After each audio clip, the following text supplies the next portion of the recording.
Now looks like everything's good to go, so I do appreciate you guys standing by and kind of being cool while we were making sure everything was working. I'm Das, and I'm out on a little bit of a virtual field trip today. I'm at a pretty darned cool location. I'm actually at Cape Canaveral, Florida, at the Kennedy Space Center Visitors Complex. And if you know what's at the Kennedy Space Center Visitor Complex, there's actually a lot of really cool stuff that you can come see.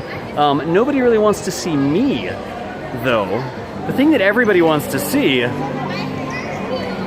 is that, the Space Shuttle Atlantis. So this is not a model, it's not a mock-up. This is the actual Space Shuttle Atlantis that went into space, that flew to and from space over and over and over again as part of the STS, the shuttle program. They have it here at the Space Center Visitor Complex as probably one of the coolest exhibits that I've seen. You walk into this place and you get you get the scale of it, you can actually see. It's an active facility, you'll see the people walking around and stuff like that. But even where I'm at right now, I can't even get to the entire shuttle in the frame. That's how big the thing is. You don't realize how big they are until you actually kind of stand up next to one. And the way they've got it mounted, like you can kind of see, I'm on a little bit of if you look down, I'm on a little bit of a raised platform here. They've got it kind of mounted sideways so you can see into the cargo bay. It's got the Canadarm. This Canadarm 1, not 2. 2's on the space station. There's like astronauts walking around. Need to run up and check his name tag. But apparently there's just astronauts giving tours to people and stuff like that. I am going to be walking around for a while here, just looking at different cool things that we have. We do kind of have free run of the facility, so we have a couple hours. I've got backup batteries like crazy. I've also got friends here with me, so it's not just me. It is Mr. Mater and Mr. Nasaman. What's up, guys? Hey, how's it going? How's it going? And John McBride are behind me as well. I don't want to go bother him. He's like doing a special tour or something. But yeah, just astronauts. These things just happen. There's space shuttles over here. There's astronauts walking by. Whatever. I think I need to revoke my title of the NASA man while he's here. While he's here, he's more of a NASA man than you are a NASA man. I would think so at the moment. So anyways, y'all, all during the time here, we've got plenty of time. We're going to walk around. We're going to check stuff out. Same story as usual. If you have questions for me, if you have something you want me to point the camera at, if there's something that you want me to go check out, let me know. Because I can walk around like I'm completely mobile. We're just streaming off the phone. We'll see if we can't get up close to Atlantis. We're not sure how the signal is going to be as we kind of move around in different locations of Atlantis. But we basically have permission to kind of check stuff out here until they kick us out. Literally until they kick us out. So I think, does anybody have any interesting information, like any questions? Saber had a question. I know the answer to. What was the question that Saber had?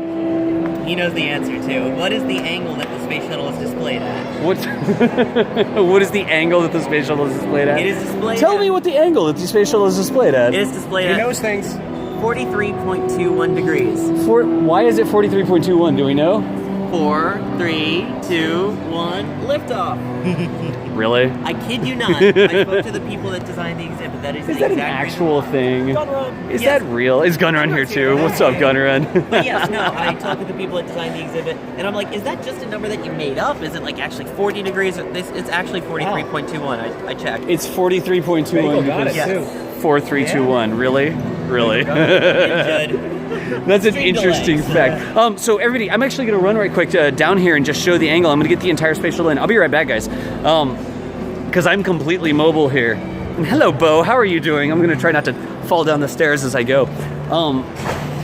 So here you go. This is kind of the angle that you want to view things from.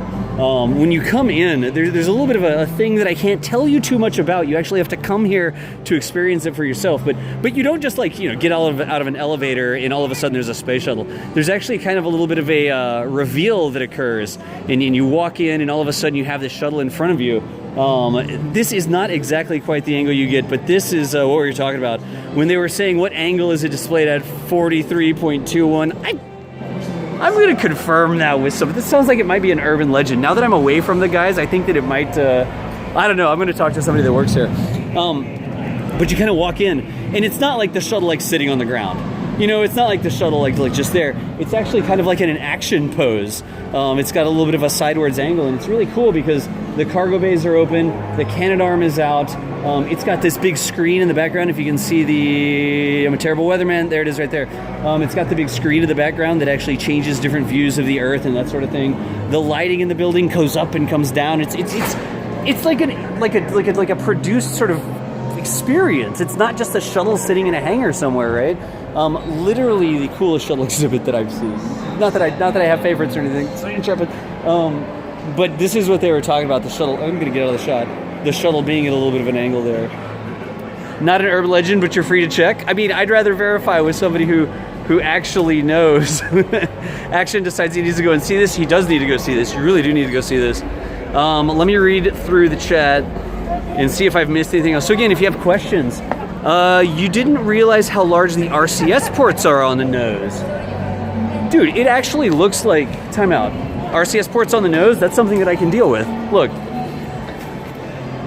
The RCS ports, yeah, okay. I saw because the lighting, I saw the lighting. Yeah. I paid attention. I've got to, so what I just did, I actually waited. They were doing the reveal for people, and I noticed that the lighting went down, so I didn't want to get up in front of it, and it's like, yeah, it looks like it's floating through space. I didn't want to be like some weird guy like, in the middle of the reveal when it came out.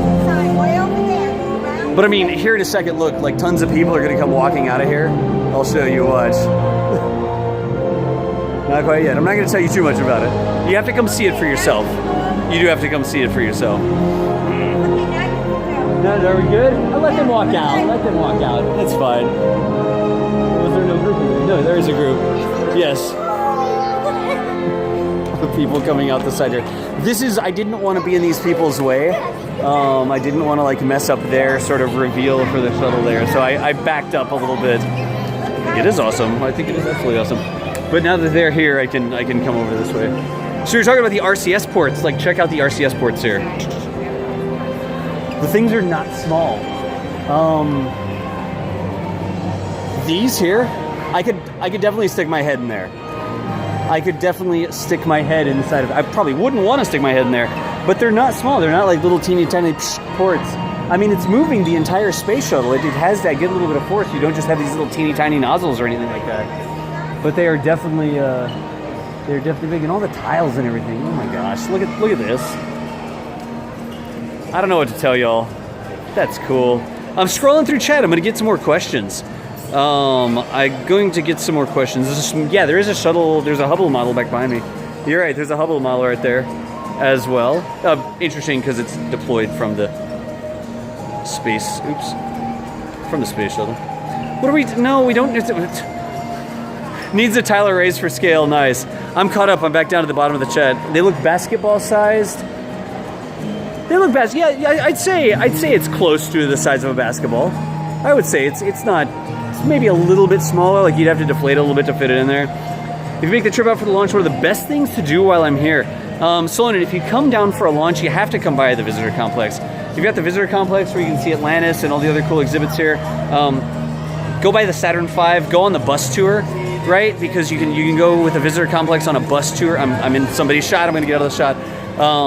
So you can actually kind of drive around and see the VAB and the scale of the things and that sort of stuff.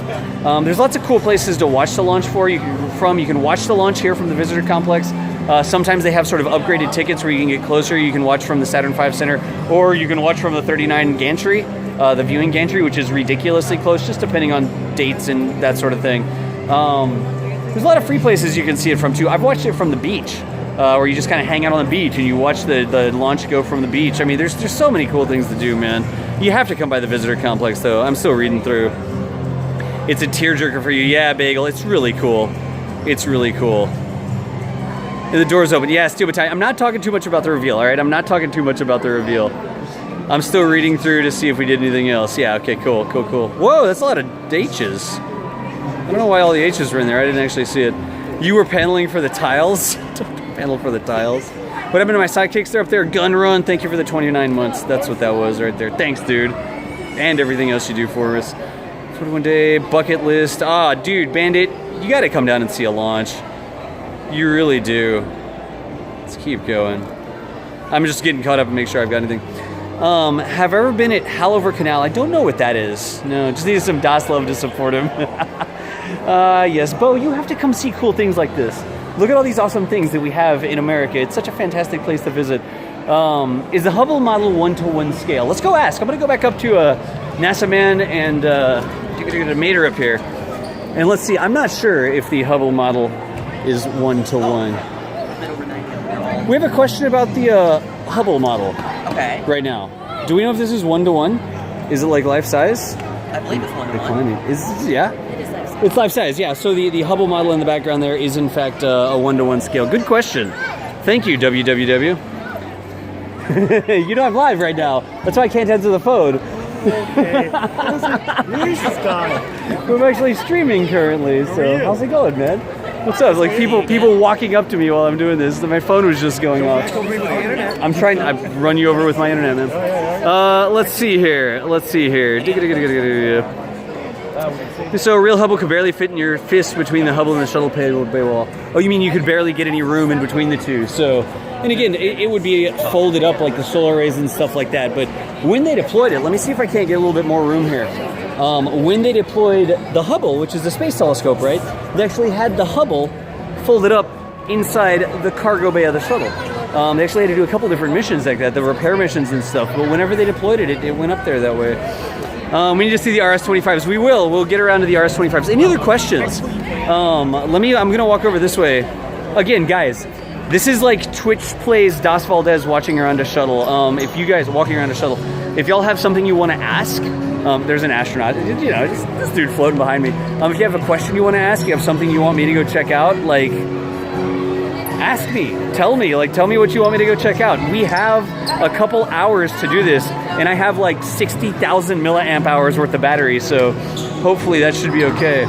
Let's see here. Gold star to anybody who can name what astronaut that's supposed to be. A gold star to anybody who can name what astronaut that is? Yeah, without Googling. Without Googling it? Okay, wait a second. Apparently this is supposed to be a named astronaut, y'all. He was the first one to fly untethered on the space bus. He was the first one to fly untethered. Someone actually here knew the answer. Anybody in chat? Bagel Rabbit says Bruce McCandless. Bruce McCandless? Gold star. The gold star. Is it because he's untethered? He's got the the MMU on it? Fly with that. I'll be darned. Like, it's just little stuff like that. Like, you could be here, and unless you read every little, like, piece of text on every little thing, like, there's so many little things that you could see, and you might not even know a little fact like that. That's why it's cool to have people to walk around with and know things. That's one of the manned maneuvering units, the little, like, joystick controller things where you can fly without actually being physically connected. Yeah, the jetpack, without being physically connected to the shuttle. That's awesome. Weren't they all named? As he said, maybe one small step for Neil, but The RS-25. I will get back to the RS-25s over there. I will. You give extra credit, but you don't remember how? It's one of the mods can take care of it. Let's see. Go look in the Sims. We will. Guys, there's so much to do here. We have so much time. It's a big place. It's It is. literally shuttle size. No, it's bigger than shuttle sized, actually. we'll do as much as we can in the time that we have, which thankfully is a lot. Yeah, we do have quite a bit of time, y'all. So, let's see here. Did the MMU go to space? I don't. Yes. That MMU did go to Not space? the one that's up there. No, Okay, that's a model. that's a model of an I was going to say, the actual MMU was used many times. That's Yeah. an Actually MMUM. used, but was That's a model. It's an MMU-M. Is it an MMU model?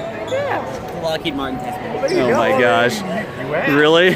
I'm just going to move over. Just go over that way, man. I'm reading to see if I missed any other questions. Let's see. It's way more tinfoily than you thought.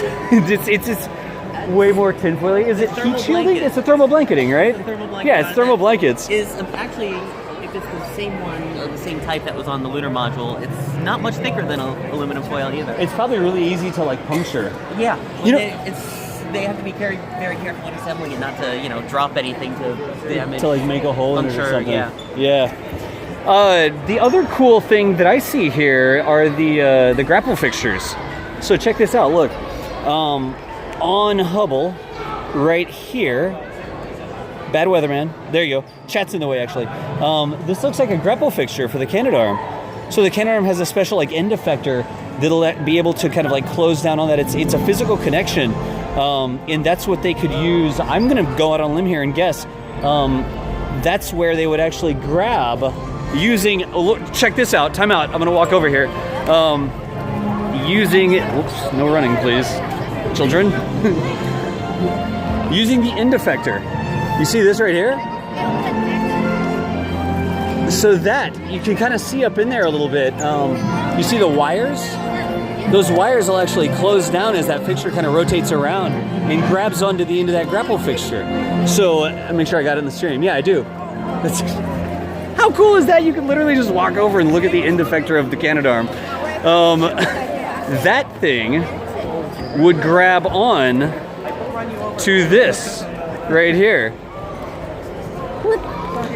The little grapple fixture right there is the grapple fixture, and that's what they would use whenever they needed to move things around. I bet you it has a couple of them on, if I'm not mistaken. Let's see. I don't see any others on the side. I just see those two on the bottom there. I'm sure it has something on the top or something that I just can't see. Is the Canadarm working, and did it go to space?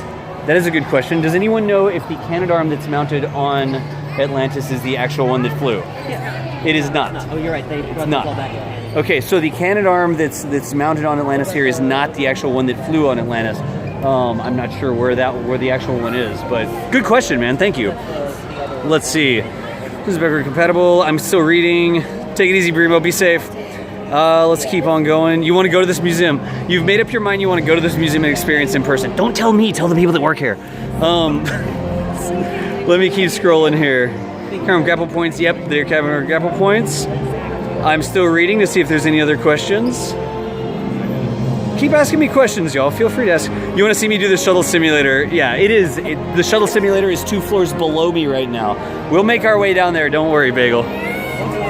The Oh Brother count must be through the roof with those two. Yes, I can confirm. Are there any exhibits on the upcoming James Webb Telescope? There's a small one downstairs. There's a model downstairs or something? Yeah, there is. There's something downstairs that we can see in a bit. Guys, thank you for the questions. That's fantastic. Let me scroll back up here. And free spots, just go there every lunch. All right, Master, I'll look it up, man. I'll look it. You were at the KCVC yesterday. Cool, man. Excellent. Do we get to go through re-entry, the ramp or the slide? I'm not. I don't know. You want to do the slide? I don't know. I was going to do re-entry. We're doing re-entry. Go down on the slide. I mean, I think that's our only choice. Yeah, it's pretty cool. I mean, maybe I could film some other people doing their re-entry. I don't know if I could actually hold the camera. Maybe we can. I don't know. Let's see here. Was doing launch soonish. 2218. I'm still reading questions. Again, guys, if you have any questions, feel free to post them in the chat. Das, what is the yellow thing coming off the Hubble? What is the yellow thing coming off the Hubble? I see a couple different yellow things. It looks like it's got some like yellow sort of piping or something on it. If you're talking about this thing right here, I don't know what that is. It looks like some sort of, it doesn't seem like it would be an antenna. Some sort of protector? I don't know. I actually don't know. Do you know what the yellow thing is? Let's go ask someone. Either antenna or protection. All right, another question from chat. The yellow thing that's coming off the side of the Hubble there, does anyone know what that is? There we go, right there. The yellow thing. One up there? Yeah, there's one on either side. There's Not the lots of yellow piping. things. Not the piping, but the big yellow thing coming off the side. That's handles, by the way, for astronauts to hold on. Those yellow things are handles for astronauts to be on? The top one, I don't know what that is to be. I have no clue. Bigger handle should be. So it's actually a seat. It's an astronaut seat. For an instrument or something. There's one on both sides. I made that up. That's not true. There is one on both sides. You're right. You can see it on both sides. For when it was in the payload bay. I'm not sure. The straight yellow bars are handholds. Excellent. Right. It's for decoration. Unless they were related to the payload when it was inside the payload bay. It just makes it look. It's like a swallow, so that they need to work on. Yeah, exactly. Or a plow piece or something. I'm not sure, y'all. For scale. Support brackets. It's a banana for scale. Support brackets for while it's in the. I don't know. Payload integration thingies, maybe. That's my thought. Yeah, that makes sense. Some sort of payload integration thingies. It's just fashion. Yeah, Mutter had the answer. Mutter had the answer. What was the answer? The mount. Yeah. It's payload mounts or something? All right, cool. Bumpers, nice. Yeah, I must have scrolled off. I didn't see it. Yeah. That's a good question, y'all. And did you see the other things? NASAman was saying, so these parts here are handrails. So you see these yellow parts there? There and there and there. And the skill, I'm such a bad weatherman. Those are all handrails. So when the astronauts, remember, they actually had to do repair missions There were problems with the Hubble whenever it launched, and they had to go up and replace components on the Hubble. And some of these things, like the yellow parts, are, I guess, handrails for people to grab onto. Grab it. I think you can reach. Look down there. That's crazy. I don't think I can reach it. I'm not. No, don't get me kicked out. Most of the ISS modules also have them. Cool, Mutter. Excellent. Standoffs for the shuttle cargo looks like it's a position. Yeah, I mean, there's those things up there, right? Question for Sawyer. Which handle did Mike have to rip off? Let's go ask Sawyer. All right. Another question for you, Sawyer. Yes, answer, hopefully. Which handle did Mike Massimino have to rip off? It was. Can we point at it? It was over by the door, I believe. The door. Do I go around the backside to find it? Yeah. Yeah. 25. Yeah. Another one. Let me walk around. I don't know, actually. Jump. I'm not going to jump and try to grab it. Really? That's just a bad idea. Let me walk around to the other side of it here and see. All right, this ends here. Let's see here. Yeah, no, he had to rip it off. Like, dude, gun run. They were doing like mission control, like. You know, it's dangerous if you're going to rip something off of the Hubble. And I'm not there yet. I don't know where it is. But if you're in space and you have your spacesuit that's keeping you alive, like protecting you from the cold vacuum of space or whatever, and you rip something off and you accidentally like hit yourself and rip your spacesuit, that's a problem, man. So I remember they sat there for a while before they decided you should actually pull on it. I'm continuing to walk here. I'm walking. I'm going to see if I can go down the other side. Oh yeah, so watch Das talk to my smack. You're right. Door, the lens door, I'm guessing. That's on the other end. It's just, I don't know. I'm walking. I'm checking it out. And this is the entire back of it. Look at the back of the thing. But, I mean, I don't see a handle back here. I don't know, actually. Pulling into the bay for repairs. 5 grueling spacewalks to refurbish the aging telescope. They repaired and updated. I'm reading. See this. Designed to be serviced from the orbiter's payload bay. 12-ton satellites. I'm trying to see if any of the there's pictures from Hubble. Yeah, I don't know, y'all. I don't see the answer readily available here. Was going to remove it normally, but one of the bolts holding in place stripped, and so they decided to yank it off. And they did. Fun, happy space times. No, dude, look how big it is. Like, it's hard for me to even get the scale of things in here. Continuing walking. Back up this way. I'm going to scroll through and see if there's any other questions that you guys have put in. And the lens, so you were talking about the lens door, mech shadow beast. You were talking about the lens door up there. And you can actually see... You see up at the top of the thing here, that door would actually swing down and cover up the front of the thing, and then, you know, when it's imaging things, it opens up. But they have it mounted sort of that way. That's the imaging, or the door you were talking about. Let's see. NASA authorized percussive maintenance. So we got that. All right, good deal. How does ripping it off fix something? Because they were replacing components or something. They had to remove old components, and they just ripped it off. Hey, Awoken, what's up? It's so big. Hey, Warfish, how you doing? Do we have the official blessing? We do. We do have actual permission. We've got an escort with us right now. And every now and then when I have a question, I run over and I ask the question, and then I run back over this way. But yes, we do. Being in space, should it be firmly attached, or was the astronaut secretly Superman? No, Tay. It's one of those things where you kind of get the handle and you put a foot on it and you pull on it really hard. That was close. You know, you can still brace yourself against things if you're pulling on it in space. What was the heaviest cargo that the shuttle ever launched? The payload capacity of the shuttle was 22. Oh god, I know this. What is it? What's the question? Yeah, it's something like 22. The heaviest payload the shuttle launched. Ask him. Heaviest payload the shuttle launched? Let's just ask random people. Yeah, right. Does anyone know what the heaviest payload the shuttle launched was? You're gonna pass? I'm gonna pass. You need to phone a friend? Google, like... No Wi-Fi here. No Wi-Fi? I know that the normal payload was like 22,000 pounds, wasn't it? Like in that range, right? But I don't know off the top of my head what the heaviest one was. Does the little door close up when there's a meteor shower? Hubble, I think. On the Hubble? No, I mean, I think it might I'm not be sure, Hubble. Bagel. I don't know. The heaviest payload that the shuttle launched. I'm phoning a friend right now. My friend. You're phoning a friend? There's a good chance, again, to, We've actually got people that work for NASA hanging out with us right now, so they're phoning NASA friends to see if they can figure that out. That says truck size is 24,000 kilograms. Did I say pounds, didn't I? I always mess that up. So space pack. I'll tell you this, dude. Look, I'll tell you this. You see this big garage door here? On the other side of that garage door, which I can't show you, literally I had to agree not to go into that room and not to show anything off. On the other side of that garage door... It's Chandra. Chandra. It was 50,000 pounds. 50,000 pounds. CTS 93. On CTS, STS 93. CTS is it was the DJ. Chandra. That's like an X-ray telescope or something, isn't it? Yeah, it's X-ray observatory. So that was the heaviest payload, was the Chandra X-ray observatory that we were able to find. No, that we know because there are Department of Defense missions where they're not allowed to tell us. Yes, there were secret missions. Fun fact. Part of the reason that the payload bay is the exact size that it is was for a Department of Defense satellite that we don't know anything about other than that's why it's the payload bay size. Wasn't it originally supposed to be smaller? Oh my gosh. Yes. Well, there was a whole debate of getting it out. And basically, it was everyone wanted this thing, another group wanted this thing, so they put something that no one really wanted and smashed it together into the shuttle. But it ended up working out a lot better than people expected. Oh my gosh. Missions of SES. So to answer the question about the groups, like I was saying about the door over here, right? There's a theater on the other side of that door, and there's a little bit of a audio-video presentation. You see the lighting just changed, right? Yeah. I'm not going to show all that, but you just saw the little garage door thing go up there.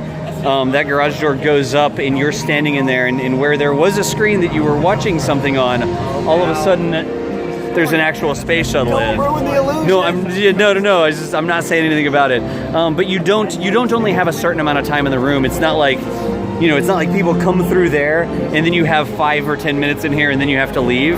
It's a timed sort of experience with people coming through there, but they don't kick you out of Atlantis after you're there for 30 minutes or whatever. It's a multi-story building too, so there's plenty of room. Yeah. Oh no, it's a huge building. Still reading here. Let's see if I missed anything else. It's so guys, it's so fantastic. I feel like I need to do a better job of showing the shuttle off. Do they have a model of what it looks like inside the shuttle? I don't believe they have a crew area. Not an official one. I mean, There's there's that a little thing over there. You can kind of look on these touch screens. I'll be right back. Hey, look. Do they have a model of what it's like inside the space shuttle? Watch. I hope that I don't lose the internet connection. As it turns out, a model of what it looks like inside the space shuttle. Yeah, it's kind How's of this? I should have mentioned that. Is this good? There is actually this is going to be the kind of bridge of the space shuttle. Yeah, I'll go around. There's a little bit of a bridge, like a cutaway sort of thing here, and it's not the crew sections, because remember, it's actually like a 2-story sort of design. This is just the sort of like flying area. Let me see if I can scooch around here. So look, there's just people in there. This is a mock-up. This is not the actual thing. Here's the back of it. Here we go. I'm not going to go all the way in here, but I'll just kind of show you. Well, I mean, I guess I can. There's room. So yeah, there's a little bit of a model of what it's like inside. I mean, I think the buttons, they do nothing. I don't think they'll help me out. They have like where the cameras are and stuff. You can switch the switches. I think I'm supposed to be doing this. I think that's okay. I'm not changing anything. Look at all the switches. I don't even know what these are for. But, and then there's a selector thing. Just turn that on. Look at all that. I shouldn't have gone in here because now I just want to. Oh, look at this. Check it out. I don't think. Yeah, that's kind of a fixed position. You can't really move that around at all. Which one? Is this like missiles and guns? I was unaware. I want to know what everything's for. I've actually never been in here. Really? Yeah. Nice. It's always been so busy. Switch all the switches, I know. That counter is from a DeLorean. Dude, it does look like it's from a DeLorean. Look at that. It's like you dial in the date. We have to go back to the future. It's like you dial in the date and time. It looks like a raster prop. It does. It does. MRC, it does look like raster prop. Look at all this. So we have a mod for Kerbal called Raster Prop Monitor that can add in some of these sorts of screens to your Kerbal pods. And that is exactly what it looks like. Dude, look, there's like stuff up here too. There's like stuff down here. Some more switches. Look, this is the left CRT selector. And I just set it to 3. Now you know. I'm going to get out of the way so these people can sit. Go ahead, go ahead. Not enough buttons. Launches on autopilot after I flick a switch. Nice. They have the bob switch on the left side. I think there's a couple of switches or something that are mounted backwards or upside down that aren't mounted quite correctly. Shh, don't say anything. It's like we must go to 9885 to look for him. All right. Yeah, right. Don't tell NASA. I'm seeing if I missed anything else here. You can switch all the switches in Heroes and Legends. Nice. Your mind is being entertained. Self-destruct initiated. Turn on the SAS. The flight deck. Thank you. The flight deck. That's the word I was looking for. Thank you. I think I'm going to be there. Yeah, well, so we are staying for the lunch tomorrow. You could spend 4 hours. Oh, you could easily spend 4 hours in here. Easily. All right. I think I'm all caught up. Yeah, Jeb doll. I didn't bring a Jeb doll. I don't have my Jeb doll with me. 5 minutes after I left. Let's go back around the front here. Full thrusters. Just walking through. I love it. The kid was like at the controls and he's like, full thrusters. That's so cool. I mean, look. There's the Hubble back there again. There's the Canadarm. Got a tube cutter. Shuttle. What is it? It's a Payload Bay door tube cutter. Look. It literally says, in case of emergency, cut here. Payload bay doors were open on orbit but had to be closed before the orbiter could return to verse. A few strategic struts and astronauts could close the doors manually. So they had a special tool. Is that right? Did I get in there? They had a special tool that would allow them to cut the payload bay doors and close and secure them manually in case something went wrong with the automated... Because the shuttle couldn't re-enter if the doors were open. The doors would have to be closed during your entry, and you wouldn't want to be stuck in space with the doors open, unable to come back home. So they actually had a special tool that they would use to cut connections on the payload bay to close them manually. That's cool. Oh man, yeah, I know. I had one job. I am loving this, dude. Scary. I'm loving this too. It's just little stuff like this, like the tool that they would cut the payload bays with. Like, how are you gonna find? We're just randomly walking around. I know. It really is just random stuff. Plus, they have like a really cool thing. They have little like indicators that are like for different, I guess, grade levels. It's like a STEM sort of thing. So as you go around, you can kind of like find different things. I'm not pointing the camera correctly. Yeah, like this. So it's like all the exhibits. There's stuff for us to geek out about. There's stuff for kids to see. There's stuff for facts like that. My mom would dig it just because it looks cool. Hey, this lighting's actually really nice. Look at this. It's that natural illumination. It's the up illumination on there. I feel like I should be looking off into the distance or something. Hey, thanks for the stuff. Guys, I don't have the notifiers or anything like that right now. You saw the RS-25s? The RS-25s? Yeah, you saw those? The fake ones! I'll get around. There's a real one back there. Yeah. And these are mock-ups, aren't they? Yeah, these are mock-ups. I'll get around that way. Dude, Zirvin, I don't have notifiers or anything turned on. I just see it in chat or whatever, so thanks for the support, man. It is. It's totally epic music. You're right. They have the total epic music playing in the background. The soundtrack's always on point here. And, like, this is the big wraparound screen. I'm not sure how big that screen is. It's got to be, like... I'd say it's big. 40 yards, maybe 100, over 100 feet. It's at least the wingspan wide. Yeah, easily. So that's kind of like the backdrop when you're viewing the shuttle from the front. You kind of see that in the background. On Bitstream, let me know if you'd like to walk you through it off stream. Gunrun, yes, I would love to do that, actually. I would, thank you. Apparently the right person is in chat. Gunrun is here. The AJ-10 engines are real or mock-ups. AJ-10 engines are real or mock-ups. Do we know that, Mater? Those? On the AJ-10, yeah, I don't know. Those, are they all mock-ups? The RS-25s or the 10s? Those are fakes. Like the entire, all 5 of them? Yeah. Okay, yeah. Everything back there, I'm pretty I think they're all mock-ups. So you have to double check with Sawyer, but I'm pretty sure everything is okay. A mock-up on that. Are all the engines on here mock-ups? Yes. Okay, so the AJ-10s and the RS-25s? Correct. All right, all mock-ups. All Mock-ups. So, hey guys, if you didn't know what we were just talking about, we've got a lot of engines on the back of the shuttle here. Actually, I can get a better angle. I'm going down this way. Let's go get a better angle. Yes. Are you taking off? We're gonna head out. All right, I will text see you. Yep, I'll see you tomorrow. Excellent. Sorry I couldn't answer the phone. No, you're fine. You're fine. All right, man. Thanks for stopping in. You're welcome. Excellent. So we were talking about the engines here, right, y'all? Let me come around this way. I mean, I'm just getting closer to the engines, right? So here are the engines. When he asked about the AJ-10s, he was talking about these. These are kind of the OMS engines, kind of the orbital engines. The big RS-25s, the big puppies there, those are the ones that it actually used during launch when it was trying to get into space. So again, the big ones only used during launch and then carried with the shuttle so that they could be brought back down again. This is the entire point of the shuttle. They wanted to reuse it. So instead of throwing those RS-25s into the ocean, they would stay connected to the shuttle. And even though they never used them once they were in space, they would bring them back down again and then refurbish them, reuse them, yada, yada, yada. Now the smaller engines here, these little nozzles here, those are the engines they would actually use for orbital maneuvers. So once the shuttle got up into space, they would fire up. There's 2 of them. You can see there's one up there on that side and then one right here. Weatherman, there you go, one right there. Those are the AJ-10s. AJ-10s, right? Yeah, AJ-10s. That they would use for the orbital maneuvers. Are the back RCS ports larger than the front ones? So we also have RCS ports here. I'm getting up closer. So these parts right here kind of sticking off the back, these are the RCS ports. You can see you've got the rear-facing RCS. You've got some coming. They do look like the nozzles are a little bit smaller, maybe. It's not part of the I mean, I'm not going to tell you that, they're 3 inches smaller or anything. I don't know down to that level. But just maybe I'm closer to them. I know. How secure is this mount? Everyone in stream just got motion sick. Look, I mean, we can get pretty close to that thing right there. Actually, if you want to get a close up on the tiles, I can talk a little bit about something cool with that. Yeah? You can see some of them like right back here with the numbers and things on them. I think down on the... Can we get really close down on the bottom? We can get to the leading edge. Yeah. But that's just the leading edge. That's part. still Yeah.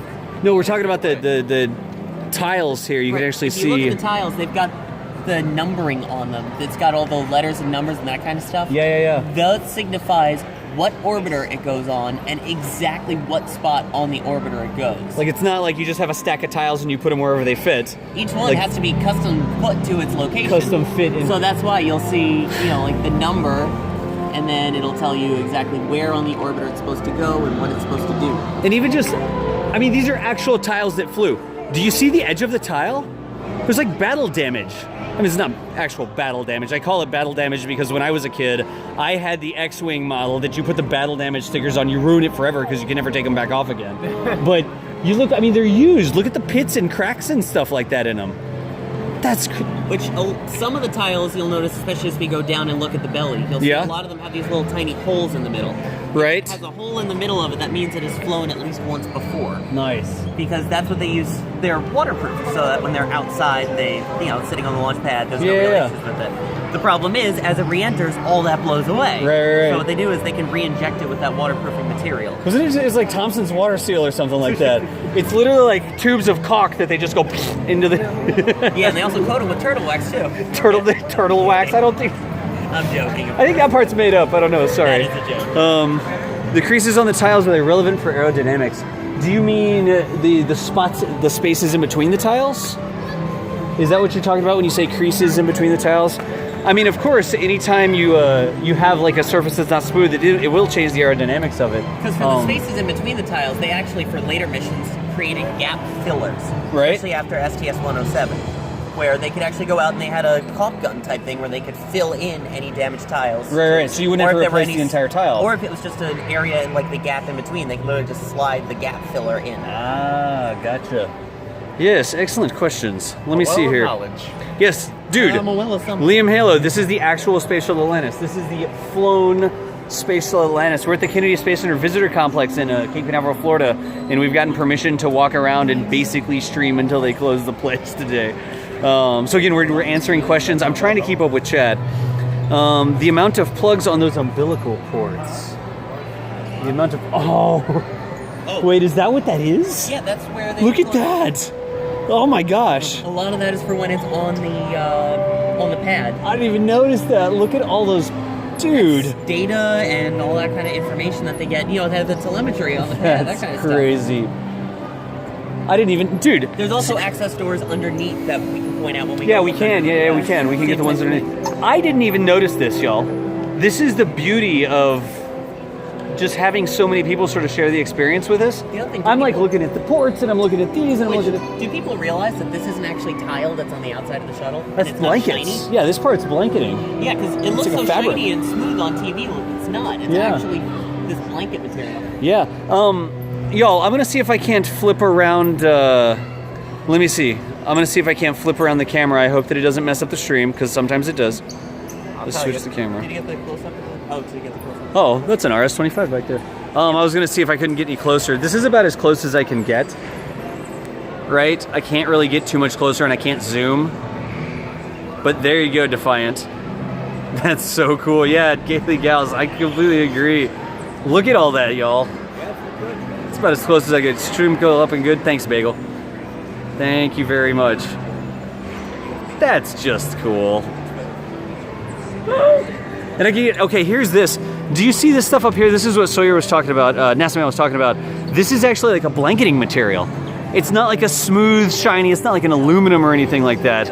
It is it's like a blanket. And it literally looks like, these are the OMS pods. It literally looks like the blankets are just wrapped on the outside of the pods. They're Nomex thermal blankets. Thank you, Alpha Mense. Look at that. What does the shuttle smell like? Science. It smells like science. And space. And space. Space and science. That's so cool. Have you pointed out the radiators too? I have not pointed out the radiators yet. On the doors? Yeah, that metal thing on the doors, those are actually...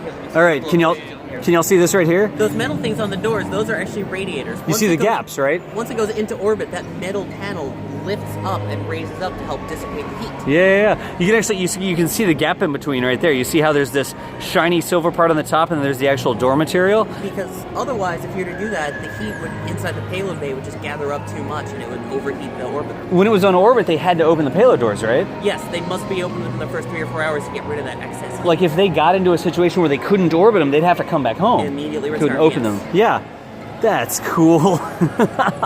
I'm continuing to read. What is the power of the onboard computer that Atlantis has? I don't know off the top of my head. I don't know. It has been updated quite a few times. Yeah. There were a few periods where the shuttles went in for refurbishment, and the last one I think was between 2003 and 2005 when they all got upgraded to glass cockpits. Yeah, That is the most up to date that I'm aware of. But the laptops on board ran Windows XP. The laptops ran Windows XP? Yes. So I don't know actually, it's 2 gigahertz or whatever. Like, I can't answer that. I can tell you Apollo's less than a pocket calculator. It's less than your cell phone by like a long stretch, right? It was about a pocket calculator. That has more. That's so cool. This obviously had a lot more computing power than that, being one of the most complex vehicles ever built. Yeah. The doors getting stuck on shuttle is the B plot of the West Wing episode. I was just thinking of that. I was just watching that episode when you mentioned that. There were 386s for ages. Jaguars, weren't they 386s because there was some sort of like either proven or hardened or something like that, like a 386 or 486 that they used? I know the Canadarm was powered by a 386 for a while. Just a computer that's a lot less powerful than you would think the Canadarm would have to be. Spacebat, you're headed out. Yeah, dude, thanks for joining us, man. The other thing is, this is a rarity here. Those payload bay doors were never meant to be opened on their own in 0G. Oh, you're right. You mean in G? Or in 1G, in gravity. In 0G. So they're held up. Yeah, well look. Do y'all see this? You see the cables here? Hanging these doors up? The doors are not involved. The doors aren't designed to be able to hold themselves up like that in gravity. Right. In the orbiter processing facility, when they actually had to integrate payloads and things like that, they had a special machine that was designed like something that would support the doors. Yeah, exactly. Because normally when the doors were open, they're supposed to be in a microgravity environment. So here at the exhibit, they've actually got it cabled to the ceiling. You see that? To support the doors. Dude, there's just so many little cool tidbits. That's not the actual docking port. Those are in the space station processing facility. But the docking port over there, which has the airlock underneath it, those could go interchangeable. You can see kind of like the docking port can kind of go on or off. Okay. Not all orbiters had them. Columbia actually was never designed with a docking port. Really? So it's like an add-on sort of thing. So as it went on to later missions, they were built, doing Mir and Space Station. Columbia could never do those because it never had the docking port. I'm going to get a close-up. I'm going to run over here right quick. Look, check this out. So we're talking about the airlock, which is the bottom part here, right? You see that? And then the docking port up here. If you've ever seen like EJ dock his shuttle up to a station or something, that's kind of like where the shuttle would be connected to the station. Right there is the right way to do it. Right there. Look at those big springs and stuff like that. That's so crazy. So basically, you could retract or extend that docking ring with a simple switch in the back of the payload there. Yeah. So you see those windows, that's for helping with docking. And we have those in Kerbal, like the little windows right at the back here. Yeah. You see those? So they would use that to help manually dock it. There's also a camera mounted inside the docking ring. Yeah, that for they sure. Switch that camera on, and as they were docking, watch it. And a couple other, look, there's like a couple other cameras that look like they're on Those are all mounts or controllable gimbals or from something, inside the rear of the orbiter. There's one on the Flight deck. There's two of them actually. Yeah, I think there's a couple. Yeah, One look. on the wrist and one on the elbow. Yeah, here's a camera up here. You see the camera on the cannon arm right there? Right there. The wrist one is right over there. And there's one on the wrist over here. See this right here? That's pretty darn cool, y'all. But yeah. Oh my And then gosh. once it actually docked, the springs would dampen it out, and then they would retract the docking. Yeah, like secure it. Does the shuttle have a preferred orientation regarding the sun? If I'm not mistaken, didn't they put the bottom of the shuttle towards the sun? I believe so. In the top, the radiators would point away from the sun because you wouldn't want the radiators to be picking up the solar heat. Any ideas on that? That sounds right to me. Actually, I did a lot of work in payloads. Yeah? And there was unbelievable amount of calculations that went into how much lighting certain things would get. Right. Lightness and darkness, because you have about 250 above zero when the sun's shining on something, Yep. and 250 below zero. So you get a in bunch the of dark. expansion and contraction. So yes, the mechanical fasteners and things really made a difference whether they were in the light or in the shade for the contraction and expansion. And they used lots of exotic materials, Right. lots of various stainless alloys. Space age metals, right? Space age metals. Yes. that was one of our jokes. You know, sometimes they'd call something unobtainium. Unobtainium. That meant something that was so exotic you could hardly find it. Nice. But lots of things like hastelloy, waspalloy, inconel, all kinds of metals like Yeah. that. All these latches and things. Very, very important. To answer Lonely Guy's question, I believe the docking mechanism could be removed, right? 'Cause I think they're actually... Yes, this is the space station docking mechanism.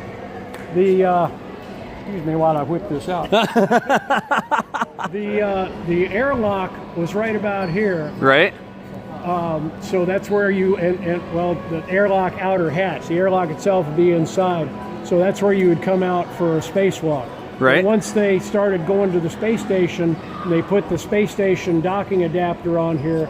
So that interfaces with that hatch there.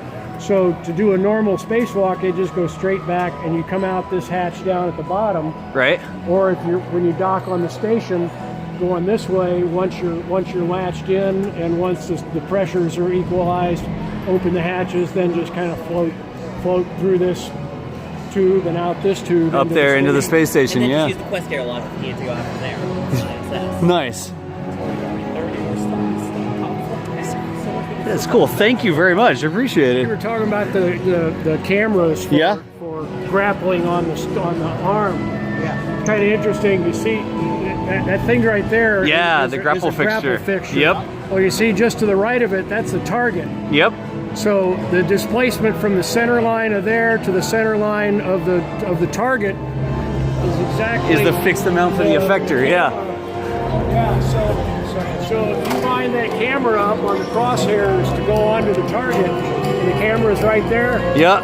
If the target's in the middle there, You know that then that's the right probe is distance. going to be in the center. Yeah. And if I recall correctly, you can turn the crosshair on or off to help line that up below. I'm not exactly sure what those crosshairs I are. think those help it line up with the camera. I think But I mean, this is the camera. Yeah. So what I was saying, that camera is lined up on that little target. Yeah, the little crosshair. It's not far from the probe for the. I'm gonna run up to the Hubble because I can get a close-up of the little target. On the Hubble, it has this little target. Yeah, I'll be right back, guys. I can then explain what that actually is. Look, so we're talking about the grapple fixtures, right? And I know that if I come over here, I can get a close-up of the, look, check this out, of the target. So this right here, okay, you see the little target right there? The little black and white bar thing up above the grapple fixture? That's what he was talking about. The camera on the effector of the cannon arm there would aim at that target. And you can even see, do you see the little stick kind of that sticks up off the end of the target there? You could tell if you were directly straight onto that stick, because if the stick was kind of a little bit sideways, it would look like this, right? Like my finger. straight on versus off to the side, you could kind of get a feeling for ow, that hurts. You could get a feeling for whether or not you were straight on the target by that little stick in the middle. You see the little stick right there? Right there is what we're talking about. It's a 3D target, exactly, Parax. That's exactly right. Yeah, it has to. We're gonna go back down there. We're gonna go back down there again, for sure. Let me see if I missed any other questions. Spider Orc, isn't that fantastic? Can you airlock the shuttle to the station? Airlock the shuttle to the station. You mean, can you dock the shuttle to the station? Yeah, absolutely. This guy is cool. Can we have a tour guide? I'll definitely say thank you to him, y'all. Let me keep on going. Reflex fields. Yeah, woohoo, docent, exactly. Docent. Star Tracker. The Star Tracker camera port on the port side of the nose forward of the cockpit windows. The Star Tracker camera port on the port side, so the left side of the nose.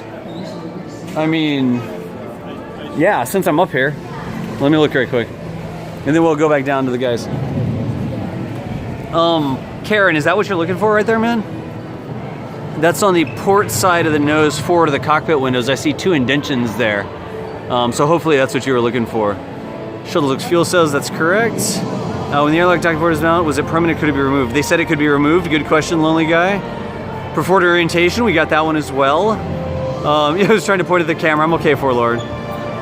There you go. Thank you, Mutter. All right.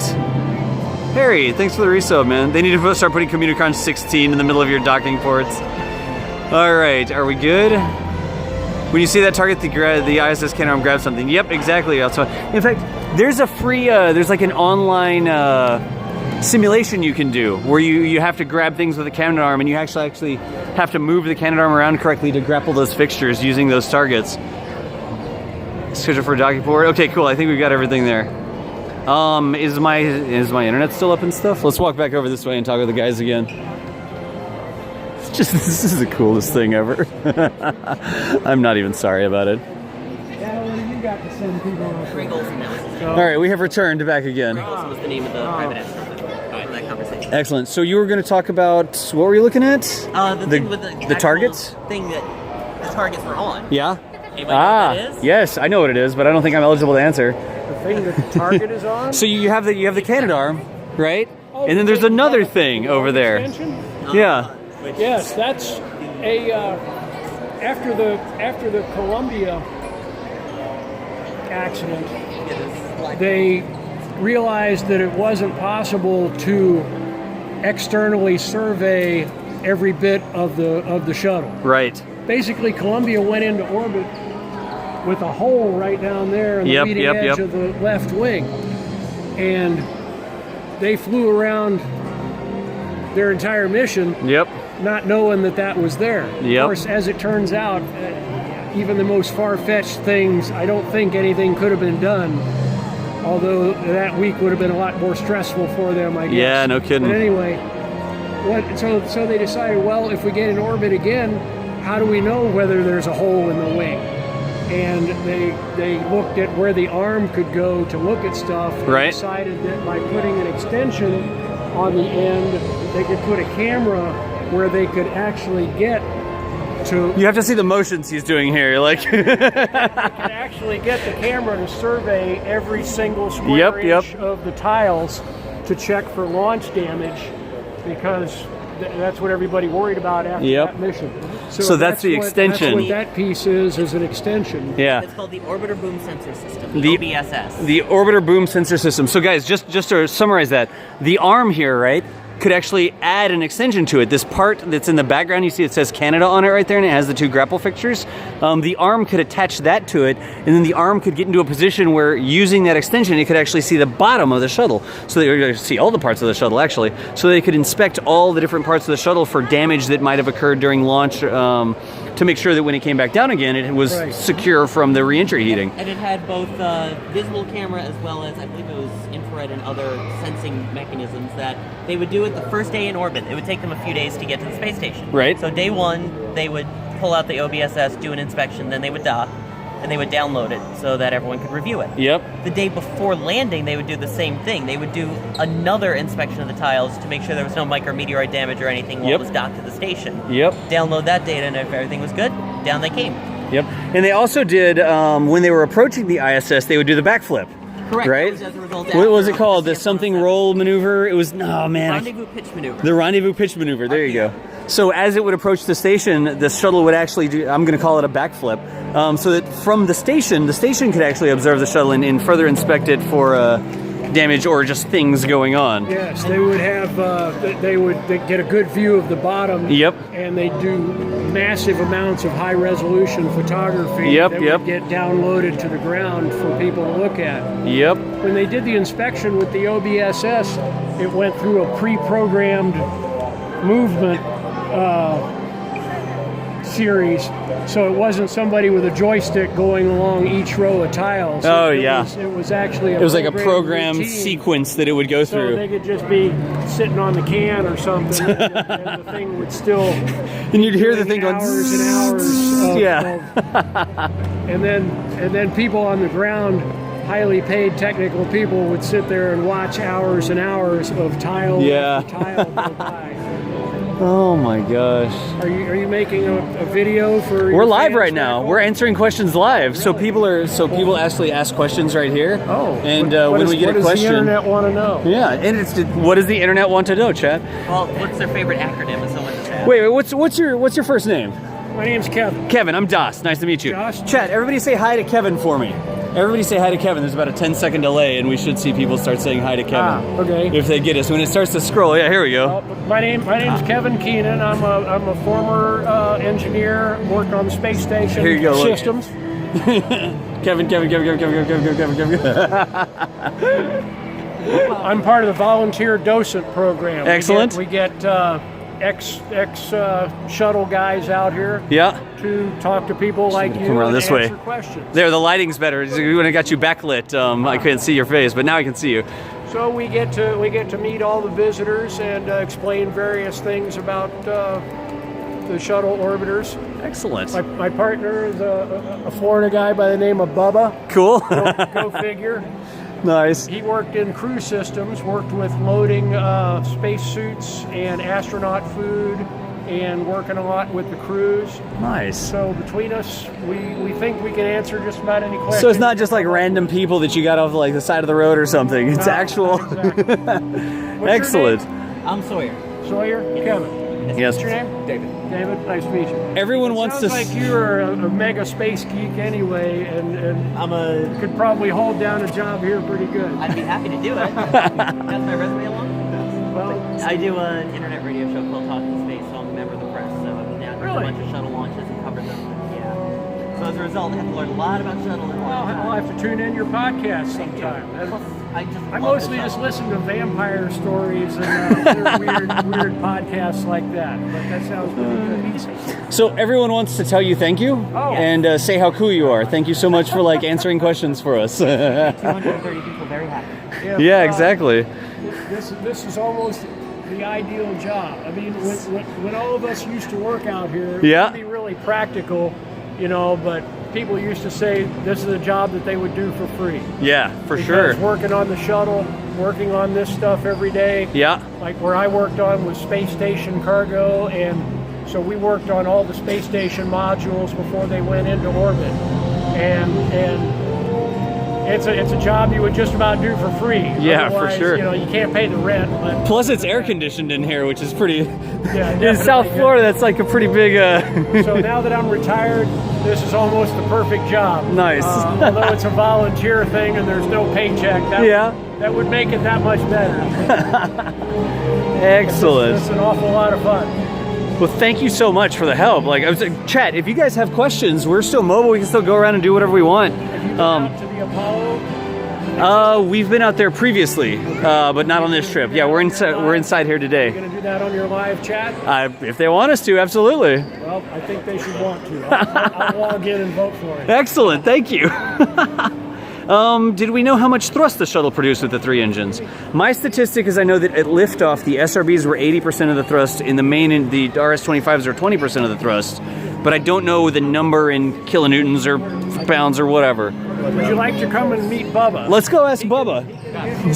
Uber had a question for him. Oh, Uber had a question. What was the question? It is, Where'd it go? Hold on to it for a second, okay? You guys are broadcasting a live internet show. Yes, currently. And we're taking questions from viewers. What was your name again? My name is Das. Das. Yeah, Das. Das. This is Bubba. Nice. They were just asking about the thrust. Nice to meet you. developed by the STS system. Yeah. So do we know how much thrust just the shuttle made when it was lifting off? £1 million of thrust. 1 million pounds of thrust? 3 engines. For each engine or for 3 engines? Total of 3 engines. Total of 3. $1 million. And then the rest of it, the SRBs were the rest of the thrust, right? $6 million more. 6 million more. There you go, chat. All you have to do is ask. Moving 4.5 million pounds. 4.5 million pounds. Everyone says hello, Bubba. All right.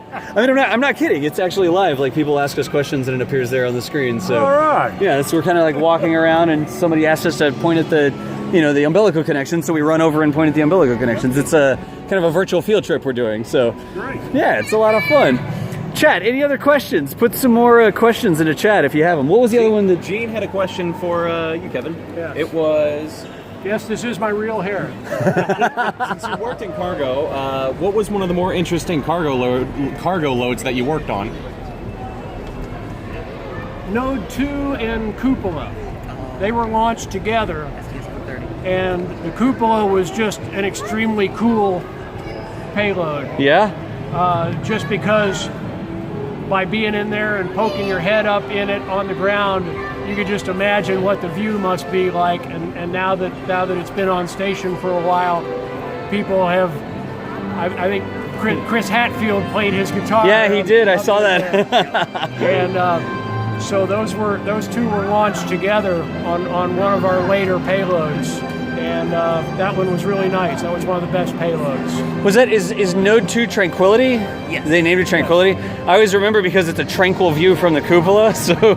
Another cool payload was the Colbert treadmill. Yeah. That they had an entire campaign trying to get a module named after him. That was but Node 2. all they got was the treadmill, right? Fun fact, stands for the Combined Operational Load-Bearing External Resistance Treadmill. I was going to ask if anybody knew what Colbert stood for. Sorry. The combined, what was it again? Combined Operational Load-Bearing External Resistance Treadmill.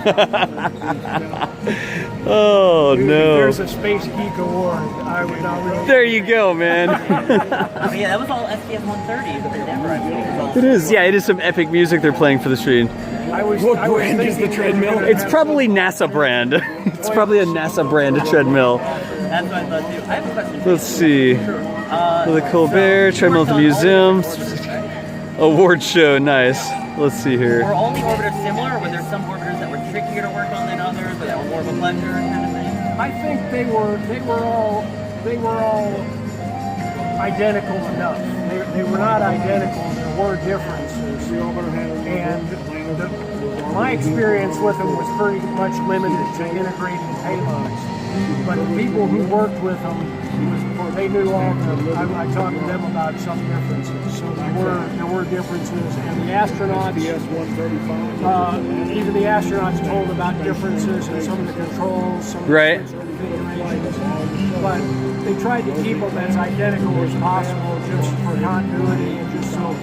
Especially with the astronauts, obviously if you're going to reach for a switch, you expect it to be in You a expect the certain switch place. to be there, right? Right. And in the right orientation and everything. Right. Some people were asking what sort of degrees you have to do the job you did. Like, did you have like a engineering degree? Like, what was it? Well, they call it a BS, and that's they stand for several things. No, generally it's engineering. Right. Lots of people had various degrees for various things. It really depends on the discipline they were working in. Right, but fair enough. Primarily engineering, and I think even now it's tightened up more to pure engineering degrees for most of the actual engineering jobs. Although Gotcha. There was plenty of people who were accountants, who Yep. were publicists, who did all kinds of stuff. Lots of the technicians who worked on stuff day in and day out would usually have as a minimum FAA A&P certificate, which you use for working on aircraft. But a lot of the stuff was on-the-job training that they were They were trained by the people who did the jobs before them and worked in apprentice programs until they moved up to hands-on work. Gotcha. Because there's a lot of like experience building to it. Like you kind of Yes. you don't show up and you don't just get to start driving. What was the question? We did a stream from the crawler, from the mobile crawler, and so one of the questions somebody asked was, "Well, how do you get to drive the crawler?" And it's like, "Well, you're here for 20 years, and then we'll let you drive the crawler." Practice. It's very much a. Well, there's a lady who works out here as one of the docents, and she worked in the thermal protection system shop, Right. which did all the tiles and everything. But what she worked on particularly were these blankets Right. that you'll see as part of the is back there on the orbital maneuvering Yeah. systems Yep. pods. These are the blankets that are part of the thermal protective system. Right. A lot of these were hand stitched. Really? And she did a lot of the sewing.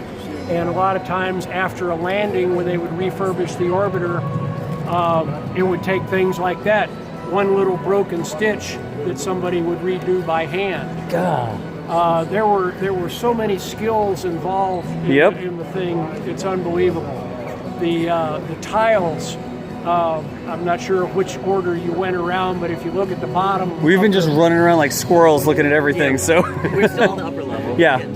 as you get around to the bottom, when you look at the bottom surface, it looks like about an acre of tiles. Yeah. Every single tile is uniquely shaped. Yep. They all have They all have serial numbers and they yep. all fit in a certain way. The tile shop had CNC, computer numerical controlled cutters. That this is some of the tile material here. Right. This one's obviously kind of beat up It's a because little it gets used. handled by kids and Sure. tourists and stuff. But they would take this material and shave off certain things. Each one of those tiles, according to its serial number, they can look up the exact specifications and the drawings Right. of how many degrees and how many, just the exact size and dimensions. So if they had to make a replacement tile, they would make a replacement one. Yep. So can I touch it? And that's made up of silica base, right? It's a silica base. I don't know Which exactly. is super light and easy to damage. It's right? ridiculously light. Like you look at this thing and you're like, oh, it's a big tile, and you think about like the tile in your bathroom or the tile in your kitchen or whatever. There's a lot of air. It's like a piece of styrofoam. You're exactly right. There's a lot of airspace in this. It's so light. Scratch it with your fingernail. Look, they you got it? do- Wow. I don't want to drop it. It's like I've never held one. You never. And look how thick it is too. Yeah. Like I mean, that's a good like what 2.5 inches thick maybe. Yes. It's so light. Well, you've held plenty. You don't need to hold this one again. It's so light. But that's part of the thermal properties of it. It's just They do demos at grade schools and things where somebody will hold that in their hand Yeah. and they'll blast the other side With a an blowtorch acetylene or torch something, yeah. and you never feel. do we have a thing. is there a torch around here that we can? No. Ah. Yeah, we do that in Helmets. But all these tiles, if it had a little nick or a dent, some of them, depending on the severity of the damage, they could be repaired. Yeah. But sometimes the whole tile will be replaced. Yep. And then they would make a new one at the thermal protection shop, and people would install it. When you look at the bottom of this, when this orbiter was brought in after its last flight, STS-135, it was deserviced in the orbiter processing facility, but basically all they did with it was take off the toxic commodities Yep. and clean up a few things. I think they took the toilet out, Yep. a few things like that. But other than that, it was left, as you see it now, is about how it came down from its last flight. It was put into this display facility following that. So when you look at the bottom, Yep. you may see damage to tiles. Yeah, we were looking around some of the back. There's little nicks and There may cuts be and things stuff. that would have Yeah. been replaced if it were going to fly again. Yep. But they wanted it to be left the way it is for people to see. Is there a? So somebody was asking, like, you know, it seems like something that's so simple, but every one of these tiles is critical to the shuttle coming home safely, right? Somebody was asking if anybody knew how much a tile costs. Like, were they expensive to produce? Are the materials expensive? Is it just the quality control has to be sort of so exact that might make them a little bit more expensive?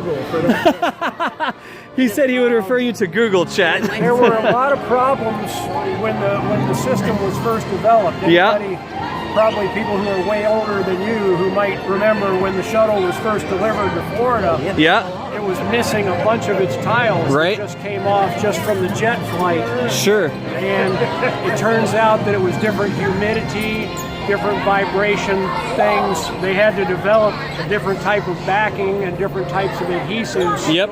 That actually delayed the entire program by a couple of years. Sure. Just to get all that stuff fixed up. They were asking, how do you take the tiles off?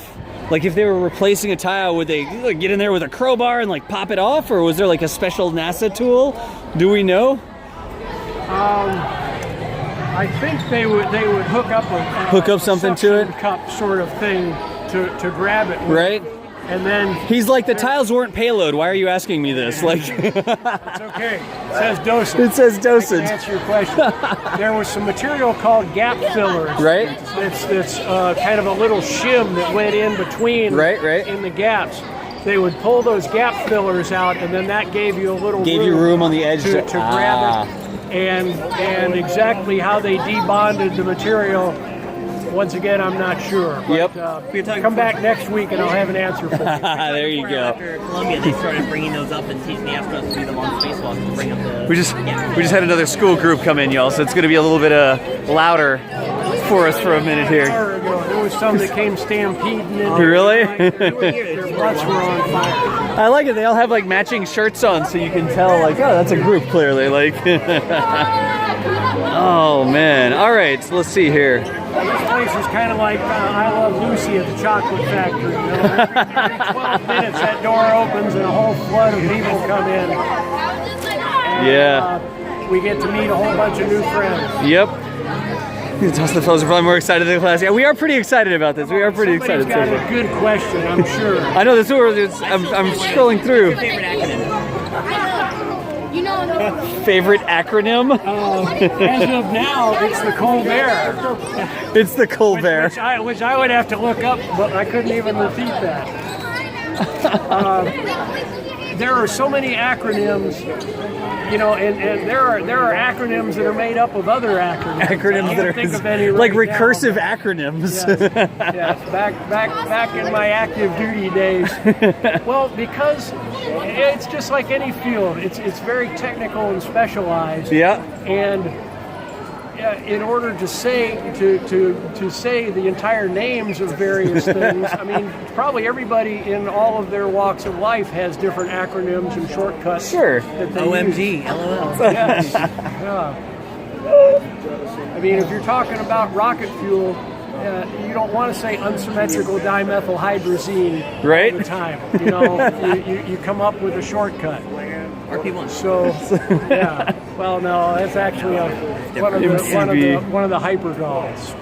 Yeah. Hey, Saber, man, thanks for hanging out with us. You're heading out. We're gonna be here for until they kick us out, basically. Later, Saber. So we'll see you later, man.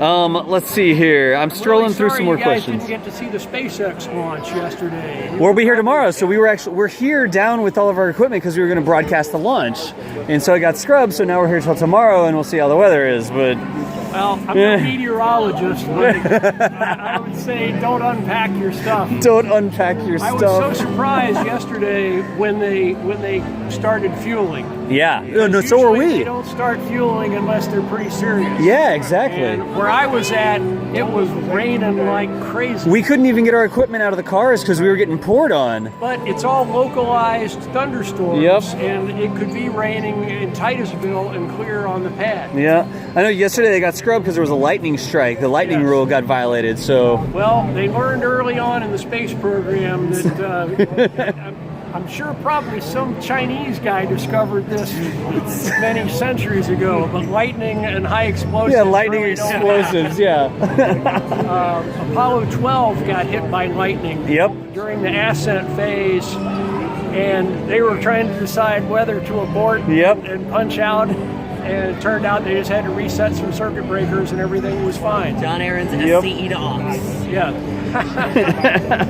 Dude, Let's see here. I need What would you as a happen? trainer just to do this. A stuff. trainer.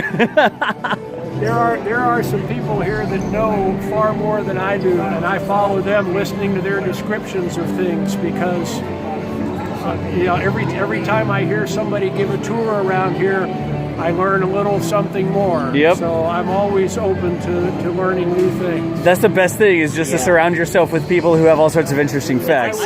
Which is why I'm hanging out with these nerds today. Like, I was so hoping to watch the SpaceX booster landing yesterday. oh yeah. I've seen one landing so far. Right? Have you Mission heard the before land? You heard the landing? Yes. Oh my Yes. gosh, that's what Mission I haven't seen before one. last, we went to a place called Jetty Park. Right. That's near here.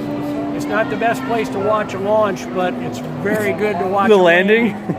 And we watched the launch, and it takes 8 minutes for that booster to come back. God. And watching that thing come down, I mean, I'm pretty old, and I've seen a lot of stuff Yeah. in my time. But seeing that in person, it Oh, was yeah. like watching a special effect. Yep. It just That's blew me exactly away. right. And I completely forgot about the sonic boom. The sonic boom arrives a second or two after landing, Yep. although it's coming from many miles away. Sure. But right after the landing, the sonic boom hit, and I remembered immediately, oh yeah, sonic boom. Yeah. But it was a big sonic boom, and it was the first sonic boom I've heard since this ship right Since here the shuttle would landed come on back, right? SCS-135, because it would always be like big boom. Yep. Double boom, right? Like a Big boom double boom. Yeah. Yes, you get a shock wave from the nose and a shock wave from the leading edge of Yep. the wing. And so you'd always hear that when the shuttle was coming in. Yep. It would be when they're about halfway down around the heading alignment circle Right. for landing. But I was really hoping to see that SpaceX landing yesterday. So whenever they launch, I want to be out there to see it. Heck yeah. So someone in chat asked if you're accepting applications to be your grandson or daughter. They want to come hang out with you, I think.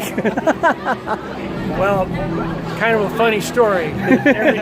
Everybody has nicknames for their grandma and grandpa. Yeah? And all. Well, it turns out that my grandson's name for me is NASA. There you go. So, It's another NASA man. It's just like, which is kind of funny because I worked for Lockheed and Boeing. yeah. And to us, the NASA guys, they were very good colleagues. Yeah. But they kind of work for the government. They work. It's a little different. So we all work for NASA. Everybody works together. Banana, thank you, Banana, dude. I just saw that come through. I really appreciate you, man. We're guys. If you're just joining us, if you're wondering what we're doing, I'm gonna flip the camera around right quick.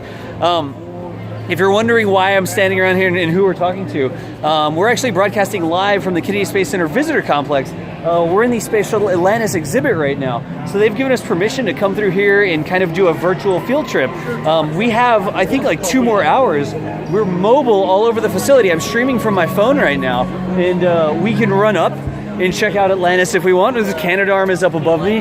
There's an astronaut and an MMU back in the corner up there. There's a Hubble model over there. Looking at like things like the radiators and the payload bays. And we were just sitting over here. Yeah, what's up?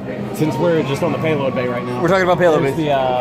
the little CubeSat dispenser, and there's one right there. Oh, the CubeSat dispenser. Yep. And then there's actually a little CubeSat over here. Yeah, up there. We'll have to remember, right there's a CubeSat right there. Yeah, there's a CubeSat. Dude, when we go back up there, we'll have to check it out. Someone earlier was asking to see the star alignment. Yeah, I came up there. I got the star alignment when I was up at the front. But that's what we're doing today, y'all. We're here at the visitor complex, the Kennedy Space Center Visitor Complex. It's in Cape Canaveral, Florida. It's a facility. Look, there's like people hanging out at the facility. It's kind of like I don't like calling it a museum. It doesn't feel like a museum to me. I don't know what the right term is, but I don't feel like it's a museum. It's got so much stuff going on. I call it heaven, but You call it heaven. But that's what we're doing today. We've got a couple more hours here. We're answering questions in chat. So if you have something, if you see something, if you have a question, feel free to ask. I'm just going educational exhibit, shuttle shrine. Yeah, it doesn't sound right. It's a tribute. Nice. Nerd amusement park. It's a nerd amusement park. it does have a ride. There is a ride downstairs. Yeah, we can't go on the ride, but there is a ride down there. I call it home. Science Center is good. I like that. Shuttle Shrine. I really like Shuttle Shrine. So that's what we're doing. Like a massive thanks to the Kennedy Space Center Visitor Complex. The staff here treat us very well. They take good care of us. They gave us permission to come in here and do this today. It's really fantastic, and there's so many different cool things to see. There's no way that we'll be able to see every cool thing. But that is what we're doing. If you have a question for us, feel free to post it in the chat. There goes the reveal in the background. Like, the door just opens over there, and all of a sudden you got a space shuttle in front of you. There's like, for a second there, I was in good lighting. That's not bad, I guess. Are you piloting a spacecraft and going up? I'm not piloting a spacecraft. What would happen if the cargo bays weren't supported? I imagine they would be damaged. So, Hatsu Foxborn, you see this wire right here? Right? There's a wire, right? You see the wire? Those wires are actually holding up these cargo bay doors because the cargo bay doors are not designed to hold themselves up in gravity. They would be opened in space where it's like a microgravity environment, but they're not designed to hold their own weight up. So they have them here with these kind of cables up to the ceiling, and I imagine that there would be some damage that would occur if they didn't have them supported the way they are. Is it a boat? It doesn't look like a boat to me, no. Yeah, the wires are being supported. Lifeboat in orbit. It could be. They kept everyone alive when they were in space. Let's see. Have I been on the shuttle experience? I have not been on the astronaut experience. The shuttle. I think they mean the shuttle launch. Is there a shuttle experience thing? I have been on the shuttle, yeah. Training experience. I have. There's a shuttle experience downstairs. I've been on the shuttle experience downstairs, yeah. There's a shuttle launch experience. I have. They want you to go down the slide. I know. I could probably go down the slide. I'd have to unplug the phone for a second. Bandit, did I see your last question? Ask it again. Yeah, I'm trying to find it. Ask it again. If the mods just permanently ban people that don't follow the channel rules, I'm getting a little tired here. Just immediately ban people that have problems like that. Just blow them out, please. The wires are anti-gravity devices. Yes, they're actually gravity nullification devices. That's correct. I found it. What'd you find? I found it. And it scrolled away. What was it? Oh, the question? Yeah. Ask, Bandit, ask your question again, man. Just had it too. Yeah. Mods, if y'all could be diligent and just nuke that stuff immediately, I'd appreciate it. How long does it take to turn a shuttle around from landing to launch again? The shortest time that it ever took was about 3 or 4 weeks between launches. That did not go very well. That's not the same shuttle, is it?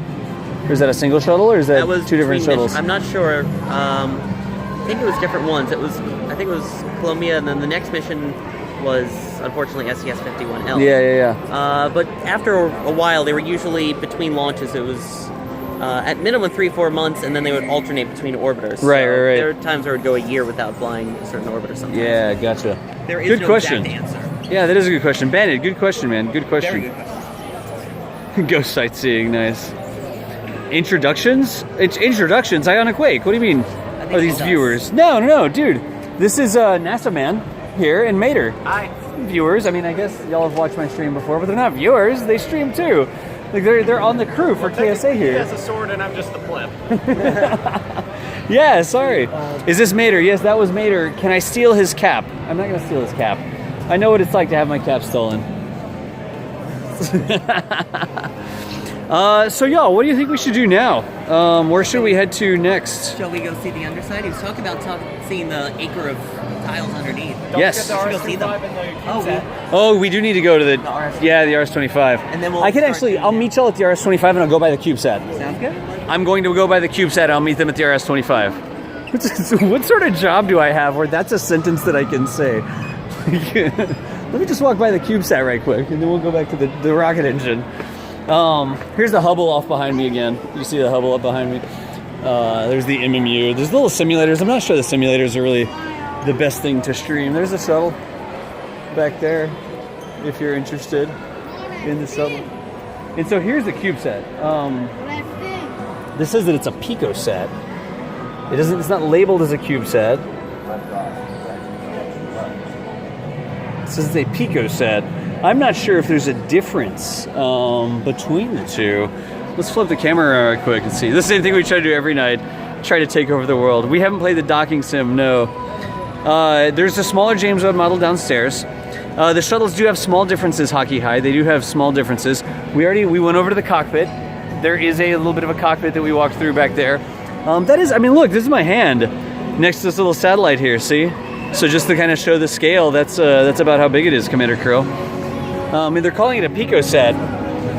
So the last satellite of the Space Shuttle area is a Picosat. This tiny satellite, PSSC-2, was the 180th and final satellite launched by a space shuttle. The payload laid by the Space Shuttle Picosat launcher, SSPL. Flip of a switch, the launcher door swung open and a strong spring pushed it out into space. Nice.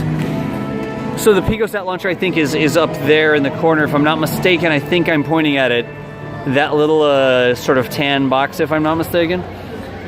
So the shuttle would actually carry this up in a little holder, and then they open it up and just kind of kick it out, basically. A little spring would push it out.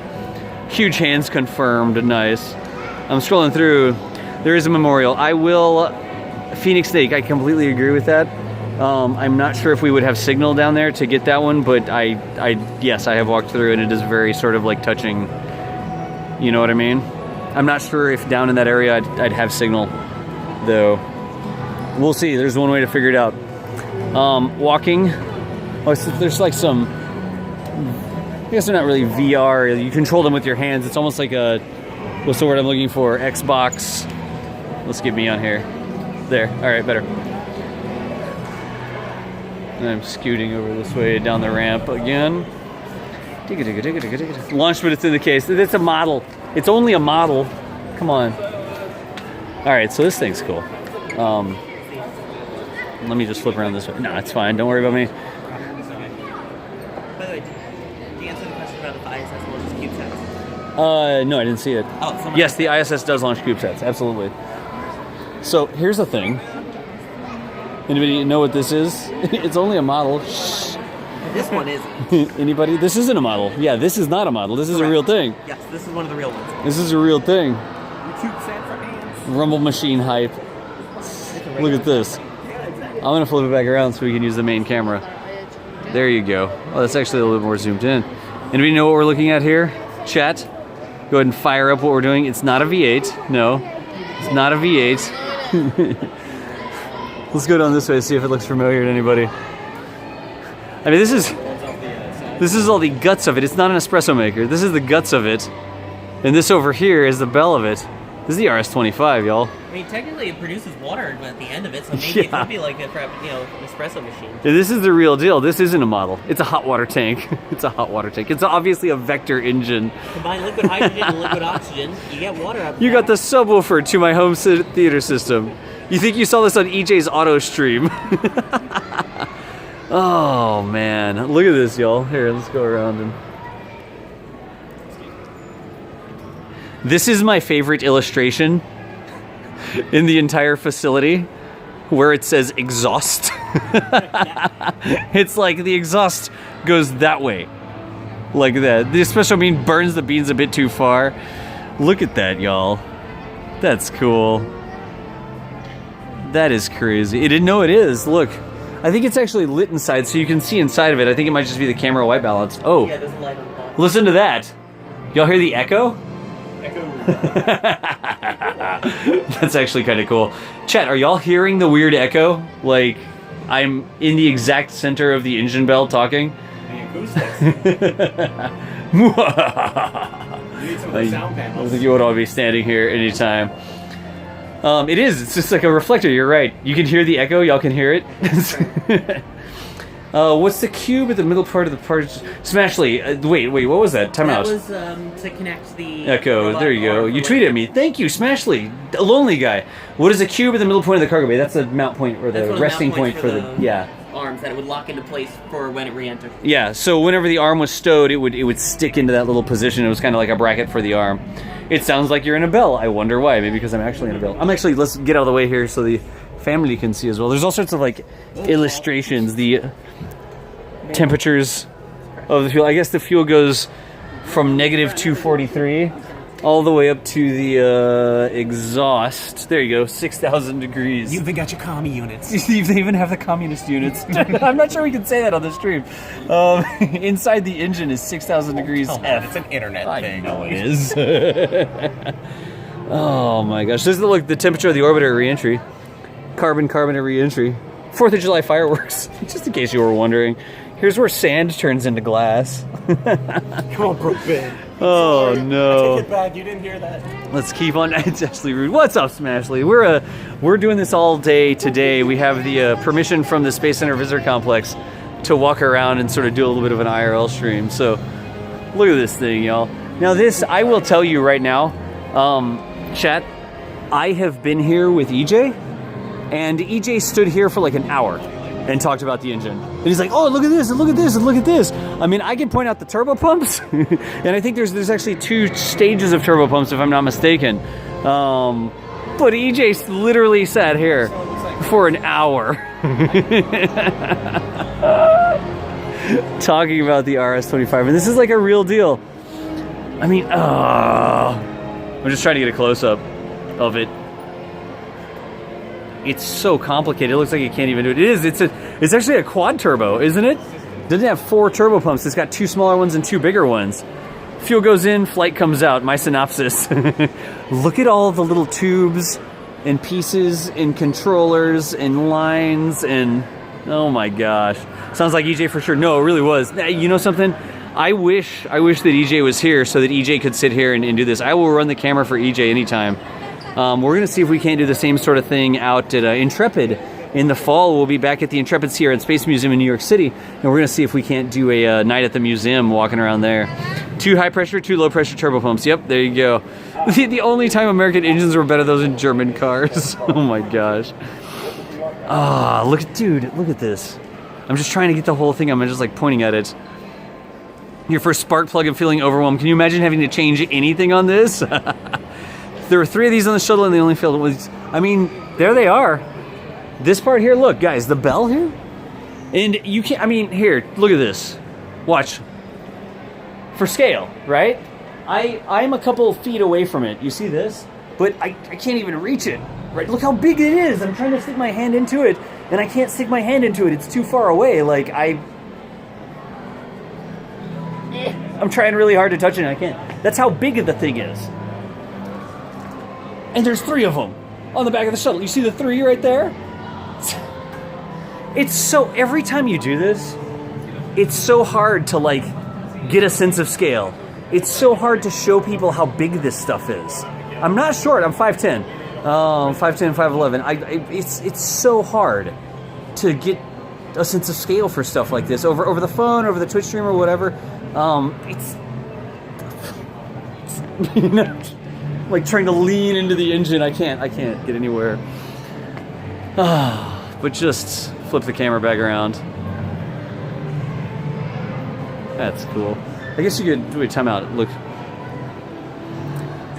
If I get over here, you can kind of see people standing up next to you. You kind of see how tall the people are versus how tall the engine is. There, this is a little bit better since I can't. I'm using you for scale. Is that okay? Sure. It's just, God. Have you seen an F1 engines? Yes. There are a couple F1 engines here as well over at the Saturn V Center. There's definitely an F1 there's 5 F1s actually. And then out at the Rocket Garden, there is an F1 as well you can stand next to at the Rocket Garden. Oh, science student has one of the Saturn rockets. It's huge. Nice, Bandit. Nice. You've been there and seen it with your own eyes. It's huge. Put your shoe into it for scale. I'm just going to take off my shoe and throw it into the engine. That doesn't sound like a good idea. Look, gosh, I'm just pointing the camera everywhere. Shall we continue downstairs? Yeah. Which liquid cooled the bell? I believe it was the liquid fuel. It wasn't liquid oxygen that was in the bell. He's talking about the cooling. So these things are crazy, right? You see these hoses here, or these lines? They would actually run fuel into the bell of the engine, and it would help cool the engine. In fact, all this here is hollow inside, so the fuel will go into there and end up in this sort of, it looks like a little sort of radiator sort of component, right? But look at the inside, all right? I'm gonna see if I can show you this. Do you see how the inside of the entire engine is ribbed? All the way back? That's this. But it goes all the way back. I don't know if you can see the lines here. Do you see this? The entire engine bell all the way back is that. The engine nozzle is 8 foot in diameter. Thank you. The engine nozzle is 8 feet in diameter. Thanks. I didn't know how big it was.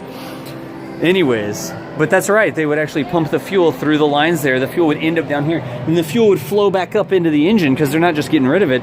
It would flow back up to the combustion chamber and then be combusted and thrown back out the back again. So Dude, any other questions on the RS-25 while I'm here? The fuel passed through the pipes to cool the bell before it was used. That's exactly right, Krill. The fuel would come in through here. You can see the lines right here, right? And the fuel will go all the way up here. So it's still cool fuel. I mean, it's getting hotter. And it would end up inside these vanes here. And the vanes send it all the way back up to the top, and then it goes into the combustion chamber and goes. It's 1.1 1.3 DOSes. Why is it ribbed? So that it can cool it better, Stealth DJ. You couldn't just have like a big hollow thing. It's like a structural thing and a cooling thing. You wouldn't just have like a double layer hollow with the fuel not really flowing. The way that the ribs are lined up kind of help the fuel flow in a direction as opposed to just kind of missing around. And it increases the surface area. That makes sense. Let's see, high heat transfer, I like it. All right, y'all. Any other questions on the RS-25 before we move on? We'll probably go see if we can go get underneath this thing. It's...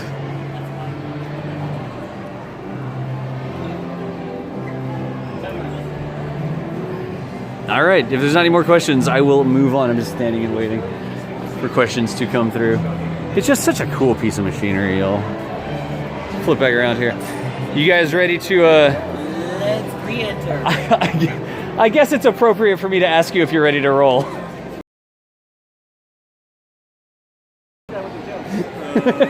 Let's go. Does it come in blue? Does the engine come in blue? So where are we heading? Down, which way? I'm following y'all. Where do we want to go next? We're going through re-entry. Okay. What, Chad? What? I don't know if I can do the slide. I'm going to see if I can do the slide. Well, you'll miss re-entry. In this slide, guys, okay. Guys, time out here. Time out. Somewhere flat. Look at the bottom of the thing here. Yeah, you can see the 43.21 degree. Yeah. You can see the specific 42.13 angle. 43.21. 40. Oh, that's right. 43.21. Nice. Here, flip it around. Okay, here you go. You can also see the Like that. panels. The audio went weird for a bit. Yeah. Chad, it's probably because I've been switching the camera back and forth. Sometimes the camera messes with it. And the internet also. If you need to refresh, yeah, guys, sorry about that. Anyways, I'm gonna back up over here. So those small black things that you see kind of near where the support things Yeah, where the support things are. Those are the access panels that the external tank would connect. There's like the to mount feed points. The liquid. Yeah. And behind those black things, there's all sorts of fittings in there for the fuel to flow through as well. Correct. Those for fuel flow. It also had data and telemetry. You can actually see them. They're open. Yeah. On Enterprise, they're open as well. You can kind of see, even though Enterprise never had them hooked up to an ET. And it's got other data and telemetry points as well. Yeah. Excellent. I'm gonna back up some here and see if I can get the whole thing. I'm kind of working. I feel like I should be able to stand up here. I'm just trying to get the whole thing in here, like this. Break out the protractor. Nice. Look at that, y'all. I love the fact, I will tell you, that I absolutely love the fact that the shuttle's like in an action shot. You know what I mean? Like it's not just the shuttle sitting here. The other cam is wider. Yeah, no, look at the body flap. Look at the body flap on the thing. Look at how big the control surfaces are. The control surface is the biggest. It's the size of a car, y'all. Like this, you see the square right here that I'm kind of pointing at?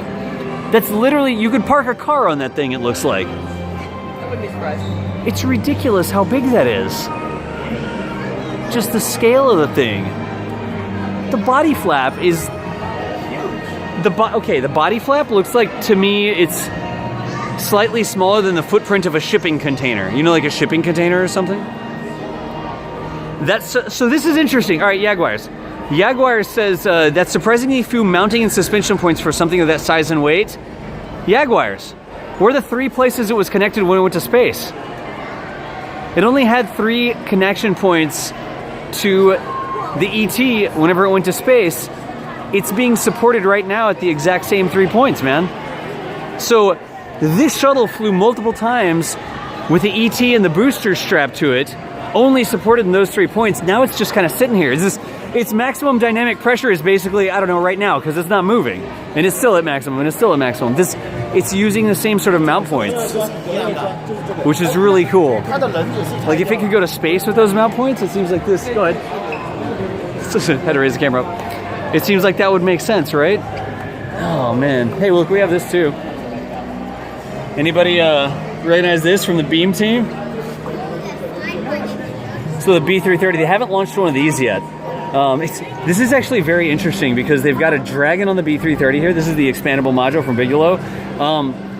B330 can't launch on anything the SpaceX makes. The fairings don't go big enough. So they've got a Dragon docked with it here, but when B330 launches, I think we're looking at an actual Atlas right now. The 5-meter fairing on the Atlas can hold it, but nothing that a Falcon has can actually launch the thing. And then here's the Beam. So the Beam is currently installed on the space station. The Beam team, that's right. The Beam is currently installed on the space station. It's just past a year, I think, that it's been up there. It's expandable. It's expandable. It is. That's an old Dragon logo. You're right. 1/30th scale. Is it 1/30th scale? Oh, you're right. It says on the side. This is the expandable module that's already up on the ISS. This is a model of the expandable module that's up on the ISS. You only know the A team. Nice. This was actually delivered in the trunk of a Dragon cargo mission up to the ISS. Shall we continue? Let's. All right, chat. Look. There's a here. There's a little bit of there's an illustration, a thing on the wall for the Bigelow team. Moving right along. The module is expandable. The module is not. This is totally Atlantis. What is it? It's Endeavour. Look, here you go. During the STS-134 mission, they had to move one of the Soyuz capsules anyway. Oh, yeah? While they were out, they're like, hey, let's get a picture of shuttle docked to station. Nice. Really a good one, so that's Look at what they did this. the fly around. So this is the docking area. When we were talking earlier, we were looking up at the front of the payload bay, right? The front of the shuttle up there. This is the docking adapter where it would dock to the PMA. Is that a pressurized mating adapter? It doesn't look like it is. PMA. It is, yeah, the black part right there. It's a weird angle, yeah. You can see this little part here. This is the thing that would actually attach to the connection for the shuttle, and the rest of the shuttle was there. That's cool. Station model, yeah, moving right along. Re-entry's kind of clear. If only you could actually get All right, let's go. It's compared to various floating aircraft at the Smithsonian. Oh, you're right. Jaguars, you're right. Just go to buy. I don't think so, WW. Should we take off our shoes and go through the miniature? I was just saying, you should totally do it, Josh. I'd have to. I don't think I'm short enough for that, actually. All right. So this is kind of cool. Here, let's let some people walk by us here. Yeah. So chat, be advised. My internet connection may not be fantastic here. Okay, it may not be fantastic, but we're going down. We're on the top level here, and we're going down to the next level. And so it starts. It's like deorbit burn, right? Notice the lighting as we go. Yeah. This is an emergency exit. And we're still doing a deorbit burn, apparently. The re-entry plasma is interfering with the signal. It says re-entering Earth's atmosphere. Yeah. Great, yeah. Yeah, it's the plasma blackout. So now you don't want to play in hard mode. It's exactly. Oh, that's not the slide's up in front of us here. It's still up there. The IRL turns. So that was the deorbit burn.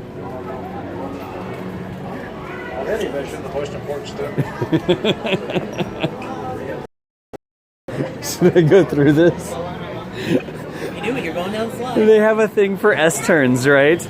So it's like the first S-turn, it's going 15,000 miles an hour. I'm going to see if I can do this without tripping. You think I can do the S-turns? I was going to suggest these guys do it on their chair. Yeah, I know. You guys go through. So they've got a thing here because when the shuttle was re-entering, it would bleed off speed by doing these S-turns, right? Leans to one side, turns, leaves the other side, turns. It kind of increases the drag by exposing the bottom to the airflow a little bit, higher angle of attack. But you can do the thing where you go up on the edge of the S-turn and you go down to the edge. Oh my gosh. It's actually kind of they're ramps, y'all. If you see, they're actually ramps. So you have to go up on the ramp. I don't think I need to go all through all of these things ourselves. Yeah, Kevin's back. Kevin is back. And then it goes from 15,000 in the first one. It goes from 15,000 miles per hour down to 1,900 miles per hour. It's almost a tenth the speed, not quite. But it goes through. I'm gonna go around the backside here, get out of the way of these people. All right, it needs more sound effects for immersion. Twitch channel is Stay inside the yellow line of death. Das Valdez. Yes. Let me flip this back around again. That's the podcast? His is. I have cards in my backpack. Yes. Here, I got it. Here, let me. Oh, look at this! Look, I got Kevin's card, y'all. Can you hold it for a second? Find you guys. Oh yeah. Yeah. No. I want to listen to your podcast. Excellent. I have. Let me grab it here. Ground. I'll be glad to listen to it and correct you on any correct us. mistakes that you make. Let's see if I can do this one-handed. My wife almost refuses to go to any space Look, you guys movie. need to up your skills. I can do this one-handed. She refuses to go to a space movie because you correct them. Yeah, I think we would get along. Some are okay, but some are just incredibly disgusting in their unrealism. Oh, did you get yours finally? Or? All right. No, I'm out. I'm back. I was working out here when they filmed Armageddon, Yeah. and we got to see they had this moon rover kind of thing. Where people got to take turns driving it around the parking lot. Wait, you had to drive it around? I didn't get to ride it. We got to see it. It was kind of funny because they showed. We got to watch them doing some filming. Yeah. And they had this very dramatic thing where they open the door, and these dudes walk out in spacesuits. You know, they're all Chuck Yeager looking. Well, they had the guys in the spacesuits, and they were surrounded by these NASA security guys. Right. They're all buffed out dudes with guns. They all look like Olympic weightlifters. And it was kind of funny because outside the camera range, you can see the real NASA security guys. Right. And they're like old guys with pot bellies, and they're missing a button or two, and they got rust spots on their guns and Nice. stuff. These other guys look like, they're right off a SWAT team. It's the movie guys versus the actual guys. Plus everybody in our building had to park somewhere different for 3 days while they were filming. Oh, really? Because all the movie stars needed room. When did they do? How old is Armageddon? It's like It's been quite a while, but 1996. It's over 20 years old. lots of people from KSC were in it just in crowd scenes and extras and stuff. So the theaters locally were packed when it premiered, and everybody cheered to see themselves. see Nice. see their mama or somebody. Teaching astronauts to drill, impossible, right? What, 96? You said it was? Was that before you were born? No. I graduated high school in '98, so I'm doing all right. I was definitely bored. Well, anyway, I wanted to get your card so the card you gave me, so I can actually in print what your name is. Yeah. And I've pronounced. This is a good thing. This is a good thing on the back. This address here has all the launches Space and Flight all Now. the Yeah, schedule absolutely. and everything. Plenty of people thought that the whole space program ended at the end of the shuttle program. Right. But we still launched Deltas, Atlas, SpaceX launching out the wazoo lately. And they're getting ready to have their second. Well, they had the first launch pad that unfortunately their rocket blew itself to bits last summer. Need a little work. And yes, they've been fixing the launch pad ever since, but it should be back online, I think, in a month or so. So now they're launching from 39A. Right. So now that they'll have 2 pads to launch from, they should be pretty busy. Yeah. Excellent. Do you think they'd allow me to go down the slide? Sure. Oh yeah. Yeah. Do you have to take your shoes off or anything? I'll send you a link to the video whenever we're done with it. Okay. So you can see yourself on the show. Oh, what a treat. It's called Talking Space. Y'all, I think that I'm going to try to go down the thing. Hit the floor button. Hit the floor button. Okay. Can we get Kevin as an honorary rocket jockey? Website up there. I kind of tried to jot down my email. Probably, actually, yeah. I don't see why not. You would second honorary rocket jockey position? Nice. My email's also listed there. A quiz victory is mine. I don't know about a Space quiz. Friends. I'll tell them about the podcast. Yeah. Pretty good. I'm scrolling through and see if I've got anything else here. Planetary probes and stuff, but that's a really good podcast. Telling you, look, there's an entire other level of exhibits down here. Like telling your story and kind of saying what you've been up to. Buffering, lots of buffering. Yeah, I think over in this area we're not in a great position here, y'all. It looks like the internet's not fantastic here. We probably need to get back into the main part of the facility. Are we live again? You're on. Okay, yeah, some people are saying it's just dropping one out. of the really interesting things for me in payloads was when they had biological Yeah, I didn't lose type stuff. Yeah, okay, you still have it Because up? they would have All right, good deal, good deal. mice or something that were supposed to be a So, certain age. here's the thing, right? Let me get over here and show y'all. This is what I was trying to show. Slide down this thing. Yeah, again, as we move around the facility, the internet might not be perfect in all points of the facility. We're basically in a massive, it's literally like a huge building. I mean, it has a space shuttle inside of it, right? So I'll see. I'm using the wireless modem, and the phone is hooked up to the wireless modem is what I'm using right now, actually. But it does depend on where I walk around and stuff. So I'm going to see if they won't let me go down the slide. I don't know if they're going to... Hey, chat, camera forward or backwards if I go down the slide? Like, explain to me which way I should do that. Biological experiments that were recovered after Columbia. Oh yeah, they found and Standing by for a second here. Stuff, and were able to complete the experiments. It's so funny. I mean, there's stuff that heated Forward? to the point of incandescence. You know, like Forward. All right, I'll do stuff, forward. like landing gear I'll do stuff. forward.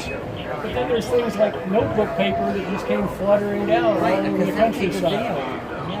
Forward. All right, thanks, Chad. Thanks. Guys, I'm going to step over and see if they'll let me go down the slide. Oh, they will. And I'll meet y'all down at the bottom. They will. Just don't go head first. You just don't go head first. Kevin says not to go head first. All right, I'll see you guys down there. All right, go down twice and do both. All right, forward as you go back. All right, I'm going to see here.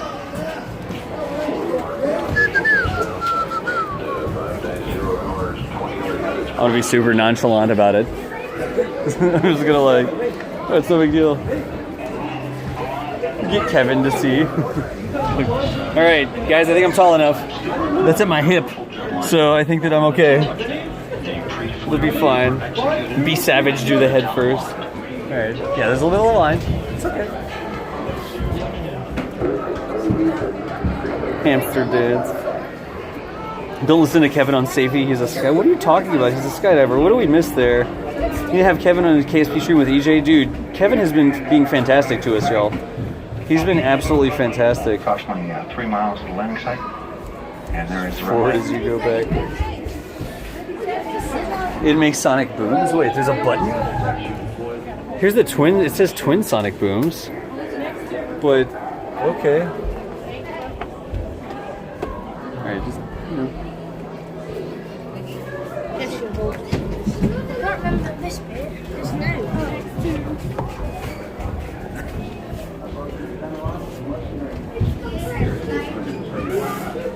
280 knots. Real good. Two down. All right, here we go, y'all. 2, 1, down. Whoa. Okay, you actually did the stream went down when I was going down the slide. Did it? Yeah. Oh, that's what happened. It's back. Wait. Is it back? There it goes. Wait. Did it pick back up Oh, again? got some of it. Yeah. No, it did. Yeah, I got the whole thing. And then it crept to the end. Lost on re-entry. I stuck the landing. Do you want me to go up again and go down through? I can hold the camera down here. Wait till you get up there. And... There's very little Wi-Fi. Chat, how is it looking now? Here is fine. Does it look okay? Let me know. The slide killed it. Yeah, I guess it looks like it's up. Do you guys want to hold the camera and I'll go up and do it again? Yeah, I can do that. We should go backwards up the ramp there, right? I think is the way to do it. Yeah. Re-entry? This isn't Kerbal Dolls. Yeah, all right. It was plasma blackout. Nice. It was plasma blackout. All right, I'll go down it again. All right, here. So what degree? Let me flip all this stuff around. AV delay. Yeah, I know. There we go. All right. So backpack. Should I just put it on the ground here? Put it on the ground. I'll hold. All right. And there's plenty of cable. Yeah. All right. I swear, if you guys say gotcha. that I love panels or whatever. Yeah. I'm gonna shoes on though. I will be right back. All right. So NASAman is now in charge of the cameras. So I'm leaving NASA man in charge of the camera here, and I'm gonna go down the slide again. So anything he says, it's not me talking. It's not. I'm not in charge right now. I'll be right back. Everyone's spamming DOS panels, by the way. He left it in the hands of the wrong people. No. So yeah, this slide is meant to represent the angle at which the shuttle comes down and re-enters. I believe it's 8 times steeper, I think, than a commercial airliner, and it comes in a heck of a lot faster. Whatever it says. But yeah, so the shuttle comes in really steep and slows down very, very quickly. EJ went down 154 times. I like it. 7 times, sorry. Right, it's a 22-degree angle at which the shuttle would nose down, sort of, for re-entry at that angle. Screaming power! Yeah, apparently it's panel time. Because it looks kind of like the bumpy panels, I guess, sliding down it. Yes, it's about 20 degrees, correct. 22 if you want to be exact, but yeah. So, by the way, all this slide is happening right next to Space Shuttle Atlantis, which we are here at the Kennedy Space Center Visitor Complex with the Space Shuttle Atlantis, as we're underneath it here, right by the leading edge of the wing. While we wait for Das to make his way back down the slide.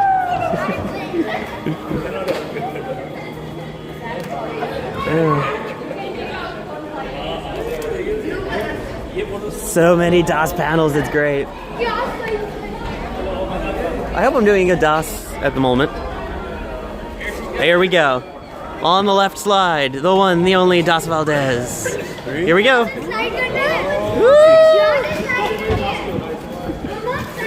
Perfect landing, sir. How was that? That was great. I didn't even kill myself. You did great. Here, let me put my shoes back on. Oh, yeah, look at it. You can see the reason right on the stream. How cool is that? That's great. Nice. That came out perfectly. Needs more Dr. Pepper. Needs more Dr. Pepper. Excellent. No hands up. No hands up. Hey, I was doing super serious astronaut stuff. I got it. Yeah, I really like this little handle thing on the phone. That's actually really You know, and it's heavier so you don't shake it as much. very smooth. I like it. You forgot to do some turns. Nice. While we were waiting for you to look Oh, nice. Did I just drop something? No, I didn't. Yeah, it sounded like I just dropped something, I but don't see anything. I don't know. Chat. Yeah, you don't do S turns. You don't do S turns when you're landing. That was before, when you're bleeding speed before the landing. Yeah. All right, I guess we're good. I don't see anything. Yeah. All right, chat. Well, we are moving. Down here, it really does look like the signal is going to be a lot weaker. So we're not sure how this is going to work. You need a cap-mounted GoPro. Nice. I don't know if we're going to lose. Did you write? The beanie cap. Wait, what? The beanie cap. The beanie cap. That thing. That's what would refuel. Oh, for the ET? Right. That's what would fuel the external tank. That would go up on top, This. and then it would fuel it. This is the little thing that you see on top of the orange ET. It actually led to a delay on the final shuttle mission, STS-135. Really? They were getting a reading that said that the beanie cap wasn't fully retracted. Okay. Thankfully, they were able to just use a camera, swing it around, and say, no, it's moved, we're good. But Hey. that's the thing that would give it fuel. You gotta fill it up with all the molecules, the hydrogen and oxygen. You kick them around or what? I don't understand. Yeah, there you go. I'm not very good at kicking oxygen, apparently. Wait a second. Get up there.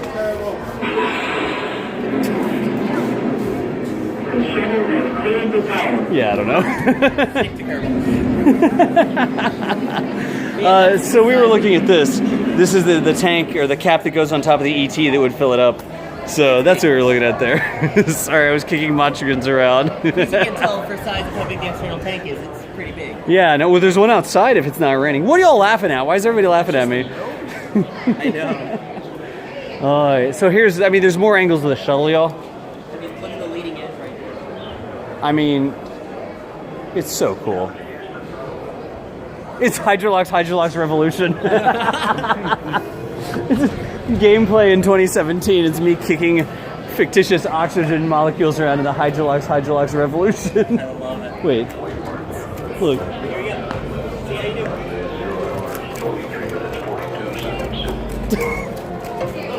Oh, yeah. No, this is like some sort of like speed run. I'm taking a river dance on these silly things to get them to go. Wait, here's one. Get in there. Stray hydrogen. Wait, we got it. All right, look. We just got 100%. Oh my gosh.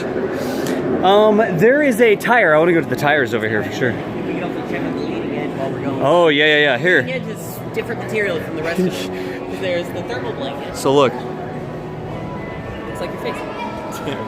There's the thermal blanket, which is the white material. Right. There's the silica tiles that Kevin was kind enough to show us upstairs. The Yep. black ones. And then there's this grayish part here. This is reinforced carbon. Carbon. If you think about that, it's basically like reinforced diamonds. Is the best way to describe how Yeah. strong that's supposed to be. It is supposed to withstand a lot more heat because that's the part that gets the most heat on the orbiter. We're talking, I believe it's close to 4,000 degrees Fahrenheit. Yeah? It's at least 3,500 degrees Fahrenheit, the leading edge and the nose tip, which is why they're made of a different material. Yeah, I think that was on the thing over by the RS-25. It was 3,000 or 4, something like that. Yeah, I remember seeing that. It's about 3,500. Yeah, you can actually see. Yeah, here's all the different parts.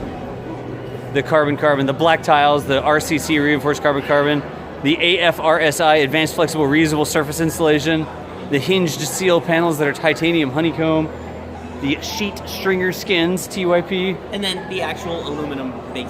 Yeah, exactly. You like the welcome home sign? Is there a welcome home sign down at the bottom of it? We don't talk about communism. Oh my gosh! What else should we look at here? I mean, now we can go check out the tire. That's just. Yeah, look at the size of the NASA logo on the wing while you're at it. I gotta get a. Hang on a second. Look at this. Look how big the NASA logo is on the wing. If you I know.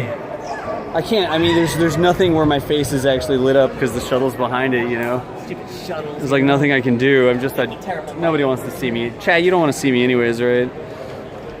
The RCC from the leading edge is now made into F1 brake discs. Really? Yeah. There is a little bit of a railing here, and it's kind of tilted down. I guess that's mirrors. I'm not. See the mirrors? Yes, so you can get a better view of the leading edge. From the top, or? No, from different sides and everything. As you're going down the ramp, you can kind of see it. Okay. Someone skipped re-entry. They decided to just go straight down the slides. I can't. No matter what I do, I can't do anything. The logo looks gigantic. I mean, it's not That's small. authentic. It's not small.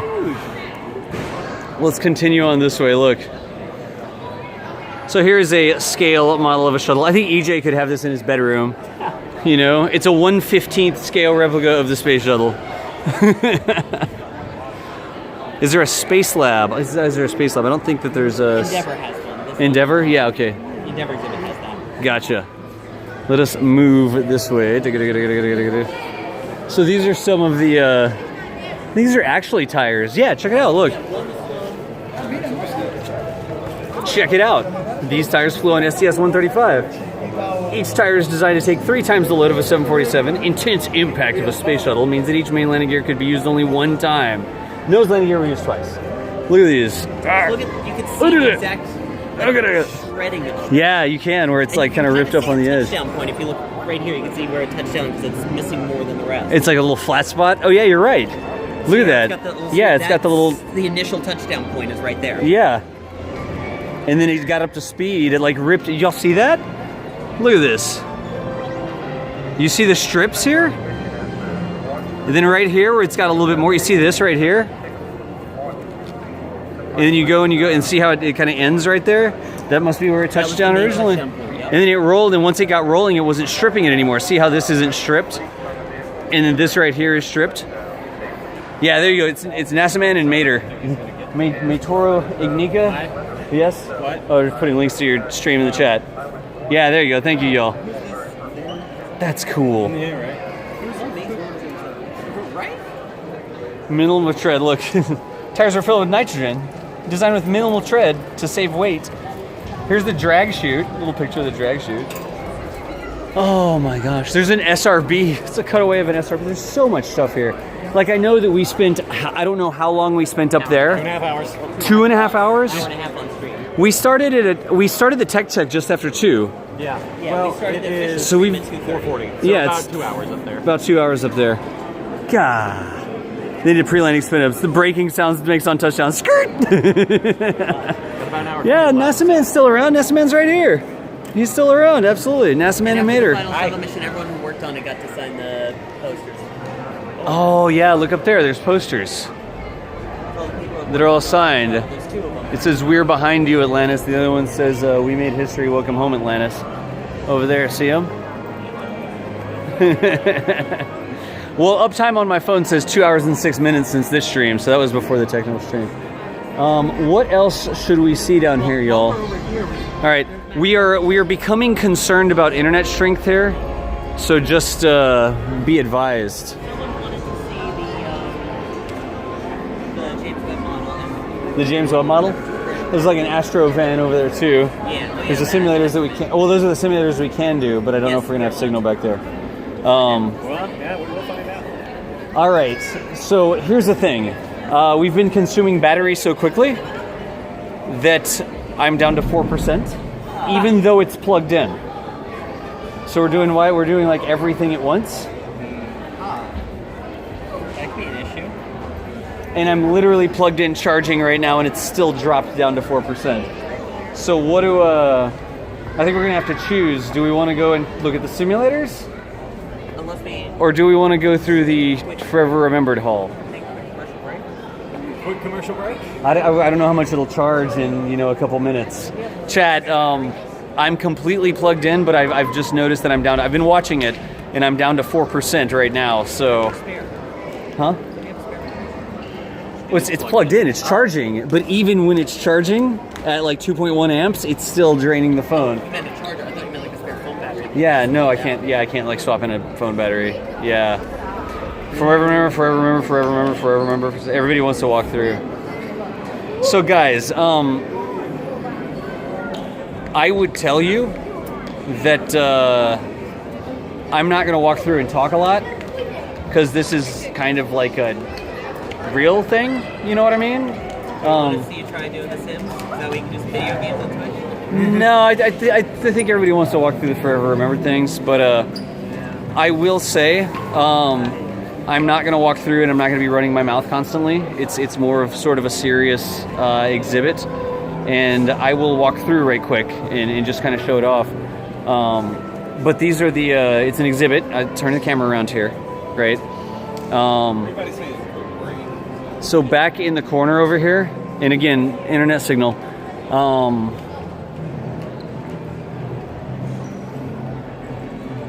They have an exhibit for Challenger and Columbia.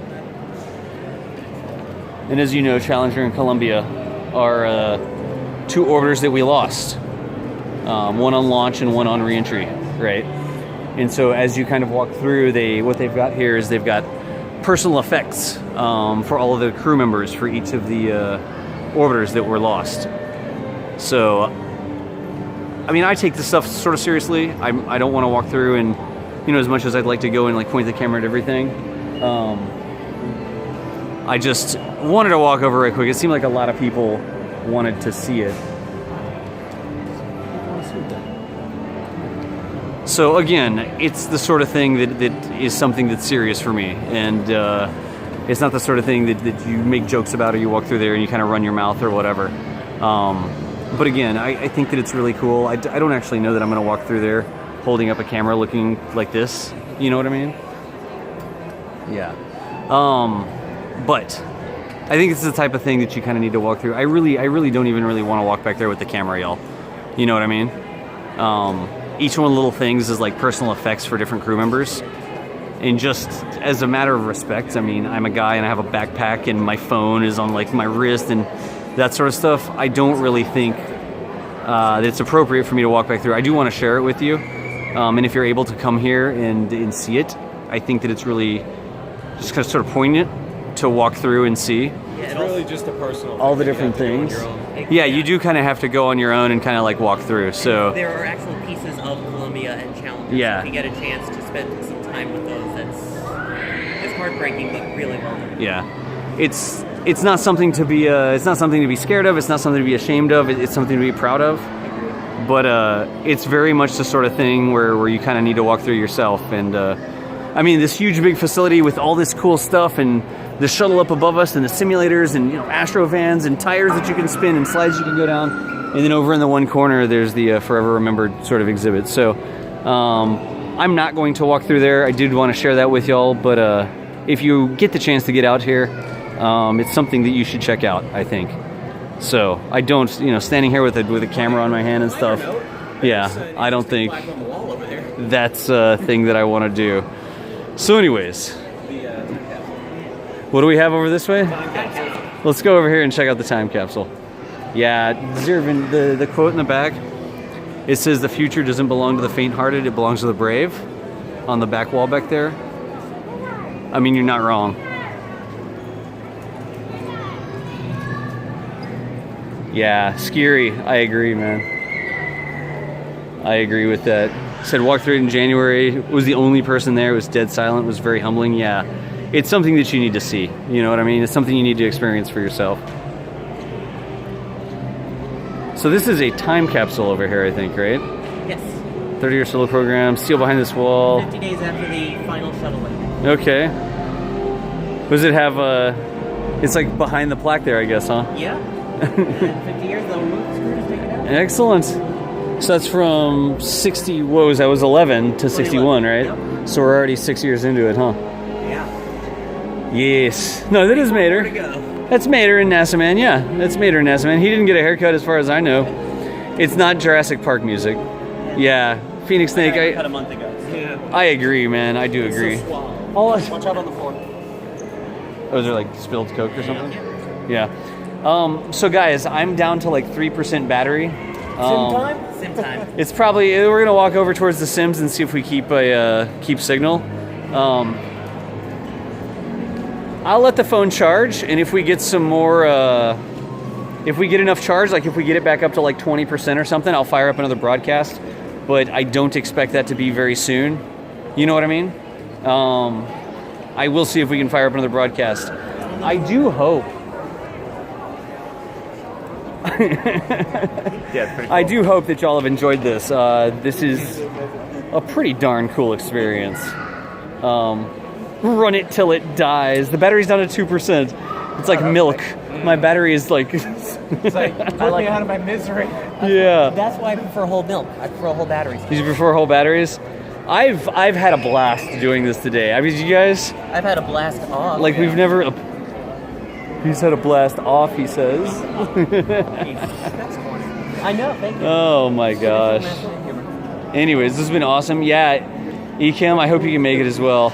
Excellent. Get ready for EJ. Is EJ live? Y'all, is EJ live? It's Friday. I would think that he would be live. I'm not sure. But if EJ's live, you know, hop over to EJ's channel. Hope to make it out there next year. Been to Server for a time. Never got to KSC. No one in the fam wanted to go. It's so cool. You know what I mean? It's something that you have to go check out. 5 minutes. Kevin was a great addition. Kevin, like, massive props to Kevin. Oh. Absolutely. Massive props to Kevin for, like, hopping in and answering questions and stuff. Well, pretty much Everybody's been fantastic to us. It's so cool. Many good memories. Gotcha, man. Everyone has to check out Kennedy Space Center Visitor Complex. I really think so. Guys, again, just like, as the last thing, I'm at the Space Shuttle Atlantis exhibit. It's part of the Kennedy Space Center Visitors Complex. Basically Cape Canaveral, Florida. Call it Cocoa Beach, call it Titusville. There's lots of stuff right around here, but it's a really fantastic facility. We're at one of the many facilities that you can go to, and this is the first time we've been able to come in here and do the stream from the Atlantis.